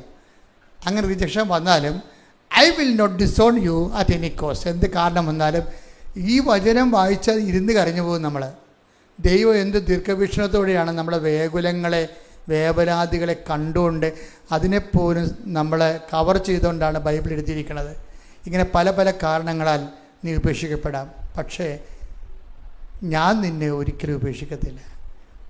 അതിപ്പോൾ നമ്മൾ അഷുറൻസ് ചെയ്യണത്, ഇൻഷുർ ആക്കുന്നതിൻ്റെ കാരണം ഉടമ്പടിയിലൂടെയാണ്.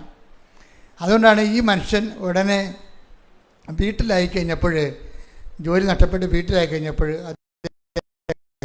അദ്ദേഹം അമ്മയുടെ ബാഗിൽ അബുദാബി പള്ളി ചെന്നപ്പോൾ 8 മാസത്തിന് മുമ്പാണ് ആരോ ഒരു കൃപാസനം പത്രം കൊടുത്തു. അത് കൃപാസനത്തെക്കുറിച്ച് കേട്ടുള്ള കാരണം പിന്നീട് വായിക്കാമെന്നും പറഞ്ഞ് ബാഗിനകത്ത് മേടിച്ച് വെച്ചു. പക്ഷേ അമ്മയും വായിച്ചില്ല, മകനും വായിച്ചില്ല. എന്താ കാര്യം? അത് വായിക്കാതെ ഞങ്ങൾ ജീവിക്കുന്നുണ്ട്. പിന്നെ അതാണ് പ്രശ്നം. ഇത് വായിക്കേണ്ട ആവശ്യം ഞങ്ങൾക്കില്ല. ഞങ്ങൾക്ക് ആവശ്യം ശമ്പളമുണ്ട്, മാന്യമായ ജീവിതമുണ്ട്, എല്ലാവരും ഞങ്ങളെ ആശ്രയിച്ച് ജീവിക്കുന്നുണ്ട്. പിന്നെ എന്തിനാണ് ഞങ്ങളിന്ന് ദൈവത്തെ ആശ്രയിക്കണം? ഇത് വലിയ പ്രശ്നമാണ് കേട്ടാ. എല്ലാവരും മറ്റുള്ളവരും നമ്മളെ ആശ്രയിച്ച് ജീവിക്കുമ്പോൾ നമുക്ക് ദൈവത്തെ ആശ്രയിക്കാൻ പറ്റത്തില്ല. അതൊരു ഗതികെട്ട അവസ്ഥയാണ് ശരിക്കും പറഞ്ഞാൽ. ഈ പത്രം 8 മാസത്തിൻ്റെ തിരിഞ്ഞിട്ട് പോലും ഇവർ എടുക്കേണ്ട ആവശ്യമില്ല അവർക്ക്. ഇപ്പോഴാണ് മകൻ പാകത്തായി കഴിഞ്ഞപ്പോഴാണ് അമ്മക്ക് തോന്നിയത്, എടാ കൃപാസനത്തിൽ ഇങ്ങനെ കുറേ സംഭവങ്ങളൊക്കെ മാതാവ് ചെയ്യുന്നുണ്ടല്ല, മകനെ രക്ഷിക്കാൻ മാതാവിന് പറ്റുമായിരിക്കും എന്നും പറഞ്ഞിട്ട് മകൻ ഈ പത്രം എടുത്ത് കൊടുക്കും. ഇപ്പോൾ അവനും മുള്ളൊക്കെ ഒടിഞ്ഞ് തണ്ടല്ലൊടിഞ്ഞിരിക്കുകയാണ്. എന്താ കാര്യം? തൻ്റെ മെറിറ്റ് ഡാമേജായി. എത്ര മെറിറ്റ് ഉണ്ടെന്ന് പറഞ്ഞിട്ടും അത് ഡാമേജ് ആയിരിക്കുകയാണ്. അപ്പോഴെന്ത് ചെയ്യുക? അവനത് വായിച്ച് അവൻ ഉടനെ ഓൺലൈൻ എടുത്ത് ഉടമ്പടി എടുത്ത് അത് വായിച്ച ഉടനെ ജെറമി പറയണത്, എൻ്റെ അവസ്ഥ കാരണം എനിക്ക് ഉടമ്പടി എടുക്കാനുള്ളൊരു സാഹചര്യമായി. ഞാൻ ഈ പത്രം വായിച്ച ഉടനെ ഓൺലൈൻ ഉടമ്പടി എടുത്ത്. അപ്പോഴാണ് ഞാൻ ഓർക്കുന്നത്, ദൈവമേ ഓൺലൈൻ ഉടമ്പടി ജനങ്ങളെ നിങ്ങൾ ആരും വേദനിക്കരുത്, ഒറ്റക്കല്ല, കർത്താവ് നിങ്ങളുടെ കൂടെയുണ്ട്. കൃപാസനം മാതാവ് പറന്ന് സഞ്ചാരിയായിട്ട് നിങ്ങളുടെ മുമ്പിൽ എത്താൻ വേണ്ടി അന്റാർട്ടിക്കയിലുള്ളൊരു നെറ്റുണ്ടെങ്കിൽ ഉടമ്പടി ചെയ്യാൻ വേണ്ടിയാണ് അന്ന് കോവിഡ് കാലത്ത് ദൈവം തന്നാണ് ഓൺലൈൻ ഉടമ്പടി. അപ്പോൾ പല ആൾക്കാരും എന്നോട് ചോദിച്ചു, അച്ഛാ ഈ ഓൺലൈൻ ഉടമ്പടി എന്ന് പറയുമ്പോൾ യഥാർത്ഥ ഉടമ്പടി 2018 ഉടമ്പടി എടുത്ത അനുഭവം കിട്ടിയ ആൾക്കാർ എന്നോട് ചോദിച്ചു, ഈ നമ്മുടെ യഥാർത്ഥ ഉടമ്പടിയുടെ അനുഭവം ഓൺലൈൻ കിട്ടുക? ഞാൻ പറഞ്ഞ്, ഓൺലൈൻ ഉടമ്പടിക്ക് കറക്റ്റ് ഉടമ്പടി ജീവിതമല്ലേ. ഉടമ്പടി ജീവിതം ആര് ജീവിക്കുന്നുവോ അവന് അതിൻ്റെ ഫലം കിട്ടും. പിന്നെ അതിൻ്റെ അകത്ത് നേർച്ച വസ്തുക്കൾ ഉണ്ടാകത്തില്ലെന്ന് മാത്രമേ ഉള്ളൂ. അത് കോവിഡ് കഴിയുമ്പോൾ ആൾക്കാർ വന്ന് വാങ്ങിച്ചോളൂ എന്ന് ഞാൻ പറഞ്ഞു. അത് കറക്റ്റായിരുന്നു. എത്രയോ മനുഷ്യരാണ് ഇവിടെ എത്തുന്നതിന് മുമ്പ്, ഇപ്പോഴത്തെ നിങ്ങൾക്കറിയാമല്ലോ, നിങ്ങൾ ഇപ്പോൾ ഒക്ടോബർ മാസം 4-ാം ശനിയാഴ്ചയാണ് റാലി. ഇപ്പോൾ ആലപ്പുഴത്തെ അവസ്ഥ എന്താണ്? ഓൾമോസ്റ്റ് എല്ലാ ഹോട്ടലും ഇപ്പോൾ തന്നെ ബുക്ക്ഡാണ്. ഫ്ലൈറ്റ് ആ ആഴ്ചത്തെ മുഴുവൻ ഫ്ലൈറ്റും ബുക്ക്ഡാണ്. ഇതാണ് റാലിയുടെ അവസ്ഥ. അപ്പം നിങ്ങൾ ഇന്നു മുതൽ തന്നെ ഇതിനൊക്കെ പ്രാർത്ഥിച്ച് ഒരുങ്ങണം. അകലെ ഉള്ളവർ ഇനിയുള്ള ബാക്കിയുള്ള സ്ഥലങ്ങൾ കൂടി ബുക്ക് ചെയ്തെടുക്കണം. അവശേഷിക്കുന്ന അല്ലെങ്കിൽ പിന്നെ അമ്പലപ്പുഴ ഒരിടത്ത് പോയി താമസിക്കേണ്ടി വരും. അപ്പം അതുകൊണ്ട് പെട്ടെന്ന് റാലിയിലേക്ക് വരുന്നതിന് ഇനി ബാക്കി അവശേഷിക്കുന്ന സ്ഥലങ്ങൾ കൂടി ആൾക്കാർ ബുക്ക് ചെയ്യുന്നതായിരിക്കും അവർക്ക് ബുദ്ധി. ഫ്ലൈറ്റും അങ്ങനെ തന്നെയാണ്. കാര്യം എൻ്റെ ചാർജ് ആ സമയത്ത് ബുക്ക് ചെയ്ത ചാർജ് കൂടുതലായിരിക്കും. ഒക്ടോബർ മാസം 4-ാം ശനിയാഴ്ചയാണ് റാലി. ഇപ്പോൾ റാലിയെ സംബന്ധിച്ച് ഒന്ന് പ്രാർത്ഥിച്ച് ശ്രദ്ധിക്കട്ടെ. ഹല്ലേലൂയ hallelujah hallelujah hallelujah hallelujah hallelujah hallelujah. മഹത്വം. റാലിയിൽ പങ്കെടുത്ത് പ്രാർത്ഥിക്കാൻ ആഗ്രഹിക്കുന്ന ലോകത്തിന്റെ വിവിധ ഭൂഖണ്ഡങ്ങളിലുള്ള എല്ലാ മക്കളെയും സമർപ്പിച്ച് പ്രാർത്ഥിക്കുന്നു. പരിശുദ്ധ അമ്മയുടെ പ്രതിഷീലനത്തിന്റെ സാക്ഷികളാക്കി ഓരോ മക്കളെ ഉയർത്തണമേ എന്ന് പ്രാർത്ഥിക്കുന്നു. സുരക്ഷിതമായി ആ മക്കളെ പരിശുദ്ധ പരമദിവ്യകാരുണ്യത്തിന് ആരാധനയും സ്തുതിയും പുകഴ്ചയും പരിശുദ്ധ പരമദിവ്യകാരുണ്യത്തിന് ആരാധനയും സ്തുതിയും പുകഴ്ചയും ഉണ്ടായിരിക്കട്ടെ. അപ്പം ജെറോമി പറയണത്, ഞങ്ങൾ ഉടമ്പടി വെക്കാതിരുന്നൊരു കാര്യമുണ്ട്. അതെങ്ങനെ ഉടമ്പടി വെക്കണമെന്ന് എനിക്ക് അറിയത്തില്ല, അതുകൊണ്ട് വെച്ചില്ല. പക്ഷേ എൻ്റെ കുടുംബം അനുഭവിച്ച വേറൊരു പ്രശ്നമുണ്ട്. എൻ്റെ മകൾക്ക് ഈ എപ്പോഴും മൂക്കിന് ഒരു രോഗമുണ്ട്. അഡിനോയിഡിൻ്റെ ഒരു സിസ്റ്റാണ്. അതിങ്ങനെ ബൾജ് ചെയ്ത് വരും. എപ്പോഴും ജലദോഷമാണ് ഭയങ്കരമായിട്ട്. ഇപ്പോൾ ഡോക്ടറിനെ കാണിച്ചപ്പോൾ ആ കൊച്ച് എപ്പോഴും ഇങ്ങനെ അസുഖപ്പെട്ടിരിക്കും. പല ചികിത്സകൾ നോക്കിയിട്ട് നടക്കാതിരിക്കുകയാണ്. ഉടമ്പടി ഞങ്ങളത് വെച്ചിട്ടില്ല. കാര്യം അവർക്ക് അത്രയും ദൈവത്തെക്കുറിച്ച് അറിവില്ലല്ലോ. അപ്പോൾ അവർക്കുള്ള അടിയന്തര പ്രശ്നം എന്താണ്? ജോലി നഷ്ടപ്പെട്ടതല്ലേ, അതാണ് വെച്ചിരിക്കുന്നത്. പക്ഷേ എന്നെ സംഭവിച്ചെന്ന് വെച്ചാൽ ഈ അഡിനോയിഡിൻ്റെ അസുഖം കൊച്ചിന് മാസങ്ങളോ വർഷങ്ങളായിട്ടുള്ളതാണ്. ഡോക്ടർ പറഞ്ഞു അത് ഓപ്പറേഷൻ ചെയ്യണമെന്ന് പറഞ്ഞ്. അപ്പോൾ ഓപ്പറേഷൻ ചെയ്യാൻ വേണ്ടിയുള്ള പ്ലാനാണ് ഇരിക്കുന്നത്. പക്ഷേ എന്ത് ചെയ്ത്, ഉടമ്പടി എടുത്തതിന് ശേഷം പിന്നീട് ഇവർ വന്ന് ഇവിടെ തീർത്ഥാടന ഉടമ്പടി എടുത്തപ്പോൾ എന്നാ പറ്റി, അതിൻ്റെ അകത്ത് ഉള്ളത് എന്താണ്? ഉടമ്പടി തൈലമാണ് ഉള്ളത്. അപ്പോൾ ഉടമ്പടി തൈലം എടുത്ത് ഈ അഡിനോയിഡിന് അവർ വിശ്വാസപ്രമാണം ചൊല്ലി അവർ പെട്ടാൻ തുടങ്ങി. ഈ ജെറോമി എന്ന് പറഞ്ഞാലും വൈഫെന്ന് പറഞ്ഞാലും പക്കായിട്ട് അവർ ഉടമ്പടിയിലോട്ട് കറക്റ്റ്. അതാണ് ഞങ്ങൾ ഉടമ്പടി ജീവിതം തുടങ്ങിയെന്നാണ് അവർ പറഞ്ഞത്. അല്ല ഉടമ്പടി പ്രാർത്ഥന തുടങ്ങിയെന്നല്ല പറഞ്ഞത്. ഉടമ്പടി ജീവിതം കാണുന്നവരെല്ലാം സഹായിച്ചും കർത്താവിനെ അറിയിച്ചും ദൈവത്തിൻ്റെ മക്കളെപ്പോലെ ഞങ്ങൾ ജീവിക്കാൻ തുടങ്ങിയപ്പോഴേ ഈ ഉടമ്പടി തൈലം പറ്റിയിട്ട് ഓപ്പറേഷൻ ഡേറ്റ് എടുക്കാൻ വേണ്ടി ഡോക്ടറെ അടുത്ത് ചെന്നപ്പോൾ ഡോക്ടർ സ്കാൻ ചെയ്തപ്പോൾ പറഞ്ഞ് ഇപ്പം അഡിനോയിഡ് ഇല്ലല്ല, കുഞ്ഞ് സുഖപ്പെട്ടല്ല എന്ന് പറഞ്ഞു. Hallelujah hallelujah. കർത്താവ് ദൈവമേ, കർത്താവായ ദൈവമേ, എല്ലാ യുവജനങ്ങളെയും യുവജനങ്ങളെയും പ്രത്യേകം അനുഗ്രഹിക്കണം. നീ പ്രത്യേകമായി അനുഗ്രഹിക്കണം. അവർക്ക് വിശ്വാസത്തോടെ ആ വിശ്വാസം പ്രഘോഷിക്കാൻ അവർക്ക് പ്രത്യേക അഭിഷേകം നൽകണം. അവർക്ക് ദൈവസ്നേഹം നൽകണം. അവർ ദൈവത്തെ അറിഞ്ഞുകൊണ്ട് ലോകത്തിന്റെ അപ്പോസ്തലന്മാരായി സുവിശേഷ സാക്ഷികളായി അവരെ മാറ്റണമേ. ശ്രുതികട ഹല്ലേലൂയ.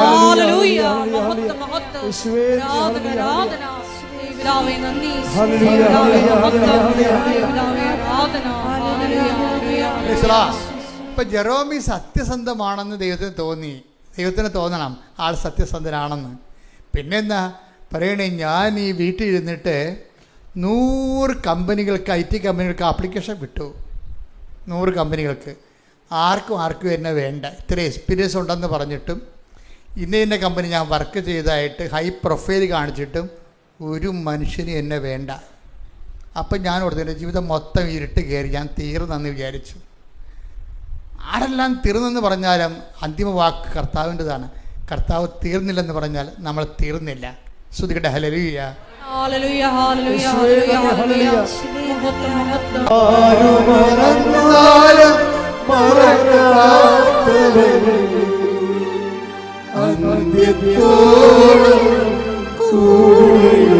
ചെറുതി പാടുക.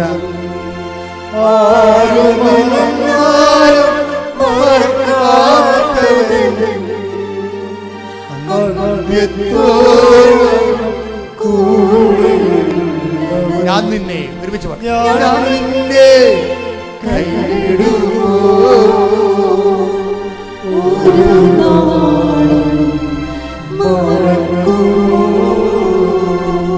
പരിശുദ്ധ പരമദിവ്യകാരുണ്യത്തിന്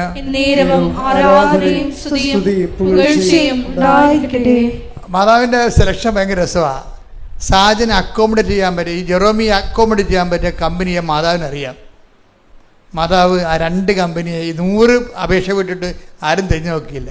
ഉടമ്പടി എടുത്തിട്ട് 2 എണ്ണം വിട്ട് 2 സാജനെ വിളിച്ചു. അപ്പോൾ ഇവന് പേടിയായി. എന്താ കാര്യം? പുതിയ കാലത്തെ പുതിയ ടെക്നോളജിയിലുണ്ടായിരുന്ന സോഫ്റ്റ്വെയറിലുണ്ടായിരുന്ന മാറ്റം കാരണം ഇവർ പ്രാക്ടിക്കലും തിയറിയും ചോദിച്ച പ്രശ്നമാണ്. അപ്പോൾ ഇവൻ ഉടമ്പടി എടുക്കുമ്പോൾ തിരികെത്തിക്കുമ്പോൾ മാതാവേ, എനിക്ക് ഒത്തിരി എന്നോട് ചോദിച്ചാൽ ഞാൻ പെട്ടുപോകും. കാര്യം പുതിയ ആൾക്കാരാണ് ഇരിക്കണത്, ഞാൻ പഴയ സിലബസിലൊക്കെ പഠിച്ചിരിക്കണത്.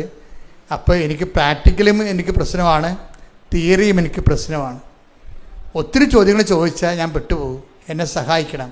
അപ്പോൾ പണ്ട് ഭയങ്കര മെരിട്ടാണെന്ന് പറഞ്ഞ ആൾ പറയണ കണ്ടില്ലേ, എനിക്കിപ്പോൾ മെരിട്ടില്ലെന്നാണ് പറയണത്. കണ്ട, അതാണ് വിഷയം. ആ ഗ്രോത്ത് മനസ്സിലാക്കണം. എനിക്കിപ്പോൾ മെരിട്ടില്ല എന്നാണ് പറഞ്ഞത്. ദൈവദൃശ്യത്തിൽ പറയുകയാണ്, എൻ്റെ മെരിട്ട് നിൻ്റെ കൃപയാണെന്ന്. ഇത് പറഞ്ഞിട്ട് ഇവൻ പോകുമ്പോൾ ഇവനോട് ഇൻ്റർവ്യൂ ചെല്ലുമ്പോൾ എന്താ സംഭവം എന്നറിയാമോ? 8-9 പ്രാക്ടിക്കലും 8-9 തിയറിയും ചോദിക്കേണ്ട സ്ഥലത്ത് ഇവനെ അറിയാവുന്ന 2 തിയറിയും 2 പ്രാക്ടിക്കലും ചോദിച്ച് ഇൻ്റർവ്യൂ ക്ലോസ് ചെയ്ത്. അയ്യോ, ഇത് ഭയങ്കര രസമാണ്. അമ്മ ഇങ്ങനെ കൂടെ നിൽക്കുകയാണ്. അമ്മ നമ്മുടെ കൂടെ ഇങ്ങനെ വരും. അമ്മ ഇങ്ങനെ കൂടെ വരും. എന്ത് ചോദിക്കണം, എന്ത് ചോദിക്കണ്ട, എന്ത് നമുക്കറിയാം. ഇങ്ങനെ സപ്പോർട്ടെന്ന് പറഞ്ഞാൽ വല്ലാത്ത ദൈവത്തിൻ്റെ ഒരു അമ്മ രൂപം എന്ന് പറയുന്നതുണ്ടല്ല. ദൈവത്തിന് അമ്മയാകാൻ പറ്റാത്തത് കൊണ്ട് തന്നെയാണ് പരിശുദ്ധ അമ്മയെ ഭൂമി സൃഷ്ടിച്ച് ഒരു അമ്മഭാവം ഉൾക്കൊണ്ടുകൊണ്ട് ആ വാത്സല്യം പോലെ തന്നെ ഇങ്ങനെ സഞ്ചരിച്ച് വരും. എന്നിട്ട് ഇതേപോലെ തന്നെ എന്നിട്ട് പറയണേ, സാധാരണഗതിയിൽ 2 മാസം 2.5 മാസം കഴിയുമ്പോഴാണ് അവരെ ഈ ജോലി കിട്ടിക്കഴിഞ്ഞാൽ അവർ വിളിക്കണത്. ഞാൻ 29-ാം തീയതി ഇൻ്റർവ്യൂവിന് പോയത്, എനിക്ക് 30-ാം തീയതി തന്നെ ജോലിക്ക് കയറ്റിയെന്ന്. എന്നിട്ട് പറയണത് ടൈം ഷോർട്ടണിങ് എന്നൊക്കെ അച്ഛൻ പറയത്തില്ലേ, ഇതാണ് ടൈം ഷോർട്ടണിങ് എന്ന്. ലൈറ്റ് വെയ്റ്റനിങ് എന്ന് അച്ഛൻ പറയത്തില്ലേ, ഇതാണ് ലൈറ്റ് വെയ്റ്റനിങ് എന്ന്. നോക്കിയേ, ഉടമ്പടി എല്ലാം കാണാതെ പഠിച്ചിരിക്കുകയാണ്. ഉടമ്പടിയുടെ features not by merit but by grace, time shortening, light weightening. എന്താണ്? എല്ലാം ദൈവം ഈ ഒറ്റ പാക്കേജിൽ ഇതെല്ലാം വാഗ്ദാനങ്ങളാണ് ദൈവത്തിൻ്റെ. സമയച്ചുരുക്കവും ഭാരലഘുത്വവും വലിയ ഭാരങ്ങൾ. അതിനെ ആ കുഞ്ഞിന് ഓപ്പറേഷൻ ചെയ്യാൻ പോകുന്നതാണ്. അതിനെ വെറും ഒരു ഉടമ്പടി തൈലം കൊണ്ട് സിമ്പിളാക്കി കളഞ്ഞു. ഭാരം മാറ്റിയതില്ല എല്ലാം, അത് ലൈറ്റ് വെയ്റ്റിങ് എന്ന് പറയണതും ഭാരച്ചുരുക്കം. ഇങ്ങനെ ഉടമ്പടി. ഇനി രസമെന്ന് പറയണത് ഇതുപോലെ തന്നെയാണ്. കഴിഞ്ഞ ദിവസങ്ങളിൽ ഒരു ജയമോൻ്റെ സാക്ഷ്യം കൂടി പറയാം പെട്ടെന്ന്, 2 മിനിറ്റ്. കാര്യം എനിക്ക് ഭയങ്കര ഇഷ്ടപ്പെട്ടൊരു സാക്ഷ്യമാണ്. എന്താ കാര്യം വെച്ച് കഴിഞ്ഞാൽ, ജയ്മോൻ ഒരു ട്രാൻസ്പോർട്ട് ഇതാണ്, കണ്ടക്ടറാണ്. അദ്ദേഹത്തെ സർവീസ് കഴിഞ്ഞ് രാത്രി 10 മണിക്ക് വണ്ടി ഗ്യാരേജിൽ കയറ്റിയിട്ട് അദ്ദേഹത്തിൻ്റെ ബൈക്ക് എടുത്ത് തിരിഞ്ഞു വന്നപ്പോൾ കോട്ടയം സ്റ്റാൻഡിൽ വെച്ച് വേറൊരു വണ്ടി ഇടിച്ചിട്ട് അയാൾക്ക് തകർന്നു പോയി. വാരിപ്പേറ്റ് 5 ഒടിഞ്ഞ്, തോളലിലൊടിഞ്ഞ്, പിന്നെ കണ്ടീഷൻസ് എല്ലാം മാറി. ICUലൊക്കെ ആയിരുന്നു. അതിനുശേഷം തിരിച്ചു വന്നെങ്കിലും ഈ എല്ലുകളൊന്നും കൂടിയില്ല. അത് കാരണം മൊത്തം പ്ലാസ്റ്ററിങ്. 2 പേരിങ്ങനെ താങ്ങിയാൽ കിടത്താൻ പറ്റത്തുള്ളൂ, 2 പേർ താങ്ങിയാൽ മൂത്രമൊഴിക്കാൻ പറ്റും, എഴുന്നേൽപ്പിക്കാൻ പറ്റത്തുള്ളൂ. ഡോക്ടർ പറഞ്ഞു സർവാംഗ വേദനയായിരിക്കും, ആരും സഹിക്കാത്ത വേദനയായിരിക്കും എന്ന് പറഞ്ഞു. ഇവരെന്നാ ചെയ്യണത്? ആ സാക്ഷി നിങ്ങൾ കേൾക്കണം. അതിൻ്റെ ഈ അല്ലേ അവരുടെ ജയമോൻ്റെ വൈഫ് ഉടമ്പടി എടുത്തിട്ട് ആ ഉടമ്പടി തൈലം തേക്കുമ്പോൾ എന്താ സംഭവിക്കണത്? അപ്പം നിങ്ങളൊക്കെ എപ്പോഴും നമ്മൾ ശ്രദ്ധിക്കണം. ഉടമ്പടി തൈലം എന്ന് പറയുന്നത് ഒരു ഔഷധമല്ല, അതെപ്പോഴും നിങ്ങൾ ഓർക്കണം. കൃപാസനത്തിൽ ഒന്നും ഔഷധം നൽകുന്നില്ല ആർക്കും. കൃപാസനത്തിൽ ഒരു ചികിത്സയുമില്ല. കൃപാസനത്തിൽ എന്താണ്? വിശ്വാസ പ്രയോഗങ്ങളാണുള്ളത്. ഇതെല്ലാം മാധ്യമങ്ങളാണ്. നമ്മുടെ വിശ്വാസം നമുക്ക് പല രീതിയിൽ വിശ്വാസം പ്രാർത്ഥനയാക്കാം, വിശ്വാസം പ്രഖ്യാപനമാക്കാം, വിശ്വാസം പ്രയോഗമാക്കാം. അപ്പോൾ ഉടമ്പടിയിലാണ് ഈ നേർച്ച വസ്തുക്കളിൽ ഒരിക്കലും ഓർക്കണം. തൈലം, അച്ഛൻ തൈലം കൊടുത്തു, ആൾക്കാരെ പരിചയം പറഞ്ഞിട്ട് കഥയില്ല. കാര്യം തൈലം അഭിഷേകമായി അത് ഇതായിട്ട് കൊടുക്കുകയല്ല. തൈലം എന്ന് പറഞ്ഞത് നമ്മളെ ഈ ധാനേന്ദ്രം കുഴമ്പ് അല്ലെങ്കിൽ ആയുർവേദ തൈലം പോലെ കൊടുക്കുകയല്ലത്. അത് നമ്മുടെ വിശ്വാസം യേശു കർത്താവാണെന്ന്. അത് റോമ 10:9 എന്താണ്?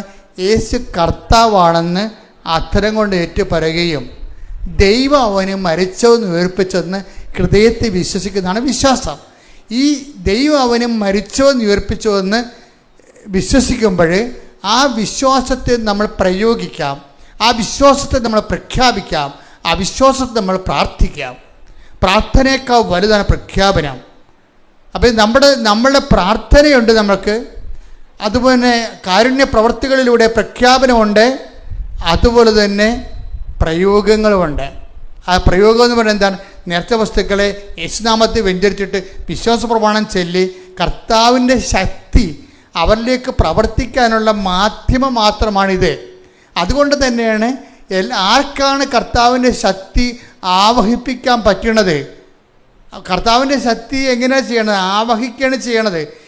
നമ്മുടെ നേരത്തെ വായിച്ചില്ലേ 2 Corinthians 12:9 യേശുക്രിസ്തുവിൻ്റെ ശക്തി പറഞ്ഞേ, എന്നിലേക്ക് ആവസിക്കുന്നതിന് വേണ്ടി ഞാൻ എൻ്റെ ബലഹീനതയെ ഓർത്തുകൊണ്ട് പ്രശംസിക്കുമെന്ന് പറഞ്ഞത് ഒരു പ്രാർത്ഥനാ രീതിയാണ്, സ്തുതിപ്പിന്റെ പ്രാർത്ഥനയാണത്. അത് പ്രാർത്ഥനാ രീതിയാണ്. അതുപോലെ തന്നെ യേശുക്രിസ്തുവിന്റെ ശക്തി എന്നിലേക്ക് ആവസിക്കാൻ വേണ്ടി എനിക്ക് പ്രഖ്യാപിക്കാം യേശു കർത്താവാണെന്ന്. യേശു കർത്താവാണെന്ന് പ്രഖ്യാപിക്കാൻ വേണ്ടിയാണ് ഞാൻ വിശ്വാസം പരസ്യമായിട്ട് പ്രഖ്യാപിക്കണത്. വിശ്വാസം സ്വകാര്യമായിട്ട് വെച്ചുകൊണ്ടിരിക്കാനുള്ളതല്ല. നമ്മളിപ്പോൾ ഞാൻ തന്നെയാണെങ്കിൽ ഇന്നലെ ഒരു സമരത്തിൽ പോയി. ഒരു തുറമുഖം ഗവൺമെൻറ് വർഷങ്ങളായിട്ട് തുറമുഖത്തിന് വർക്ക് നടക്കുന്നില്ല അവിടെ. അപ്പോൾ അതിനൊരു സമരം, ആ തുറമുഖം തുടർന്ന് വികസന ഗവൺമെൻറ് കടലിലേക്ക് കല്ലിടാൻ വേണ്ടി, അത് ഇതുപോലെ തന്നെ ബ്രേക്ക് വാട്ടർ സിസ്റ്റം കിട്ടാൻ വേണ്ടി കോൺട്രാക്ടർമാർ പൈസ അവരവിടെ ഗവൺമെൻറ്റിൽ നിന്ന് കൊട്ടേഷൻ എടുത്തിട്ടും അവർ വർക്ക് ചെയ്യണില്ല. അപ്പോൾ സമരത്തിന് പോയി. അപ്പോൾ ഞാൻ സമരത്തിൽ ചെല്ലുമ്പോഴും ആ തുറമുഖത്തിൻ്റെ അവിടെ സമരത്തിൽ നിൽക്കുമ്പോഴും ഞാൻ ജപമാല ചൊല്ലിക്കൊണ്ടാണ് യാതായം വിളിച്ചു പോണത്. എന്താ കാര്യം? എൻ്റെ വിശ്വാസ പ്രഖ്യാപനമാണത്. അല്ല സായിപ്പിനെ കാണുമ്പോൾ ഞാൻ കാവാത്ത മറക്കത്തില്ല, ലോഹയെ വിട്ട് കൊന്തം പിടിച്ചേ പോകത്തുള്ളൂ. ഇന്നലെ ഞാനൊരു കോടതി പോയി. കോടതി പോയത് 2013 കടൽ കയറിയപ്പോൾ ഒരു സമരം നടത്തിയപ്പോൾ ഞാനന്ന് കേസിൽപ്പെട്ട്. ഞാൻ ആ കേസ് പറയാൻ വേണ്ടി ഇന്നലെ കോടതി ചെന്നപ്പോഴുണ്ട് കേസ് പറഞ്ഞ് ഇറങ്ങിയപ്പോൾ ഒരു ക്രിസ്ത്യാനി എന്നെ വിളിച്ച് മാവിൻ്റെ ചുവട്ടിൽ കൊണ്ടുപോയി.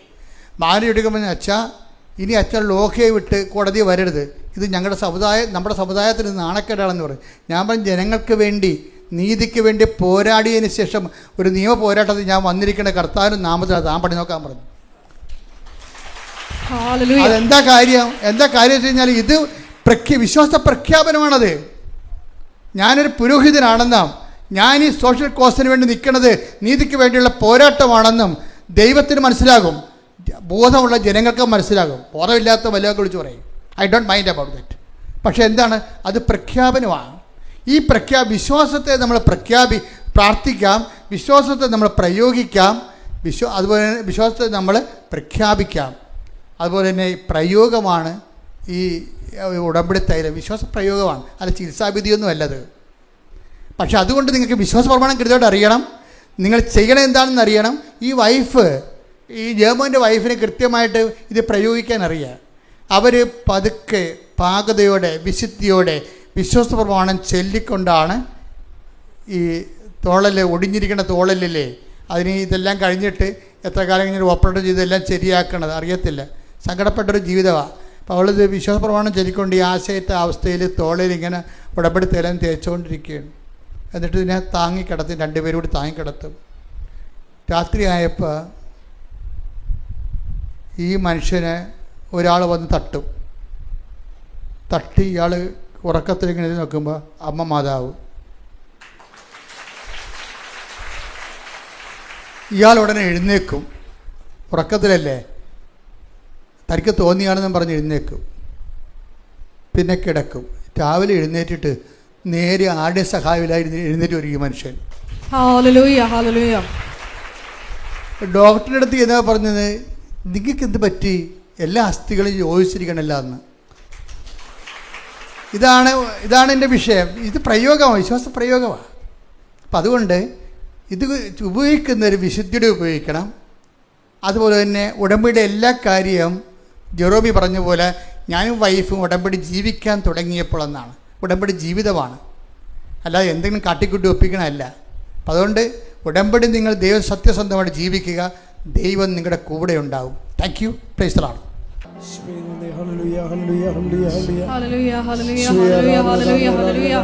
മൗനമായി പ്രാർത്ഥിക്കേണ്ട സമയമാണ്. നിങ്ങളുടെ വ്യക്തിപരമായ ആവശ്യങ്ങൾ നമ്മൾ നല്ലവണ്ണം രാവിലെ ആദ്യം തുടങ്ങിയപ്പോൾ തന്നെ കർത്താവ് രോഗസൊക്കെ പ്രാർത്ഥനയും ജീവിത ദുരിതങ്ങൾക്ക് വേണ്ടിയുള്ള പ്രാർത്ഥനകളും ഈശോ തന്നെ നടത്തി നമ്മളെ ഉപകരണമാക്കിക്കൊണ്ട്. ഇപ്പോൾ നിങ്ങൾക്ക് മൗനമായി പ്രാർത്ഥിക്കേണ്ട സമയമാണ്. നിങ്ങളുടെ കണ്ണീരിന് അച്ഛൻ അഡ്രസ്സ് ചെയ്യാത്ത കണ്ണീരുണ്ടെങ്കിൽ ഇപ്പോൾ കൈകൾ കൊപ്പി ഈ ആശീർവാദത്തിൻ്റെ സമയത്ത് ഈശോയോട് പറയുക.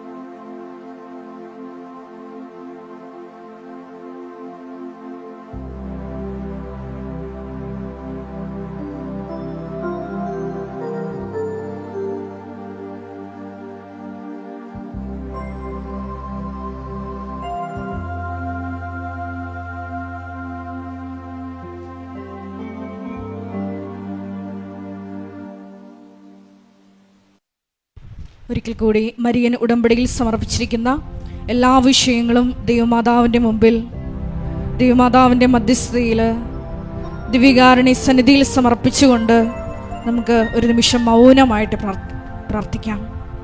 പരിശുദ്ധ അമ്മയുടെ പ്രത്യക്ഷീകരണത്തിൻ്റെ സാക്ഷികളാക്കി ഞങ്ങളെയും ഞങ്ങളുടെ കുടുംബത്തെയും ഉയർത്തണമേ എന്ന് പ്രാർത്ഥിച്ചുകൊണ്ട് നമുക്ക് ശിരസ് നമിച്ച് ദിവ്യകാരുണ്യനാഥൻ്റെ ആശീർവാദം സ്വീകരിക്കാം.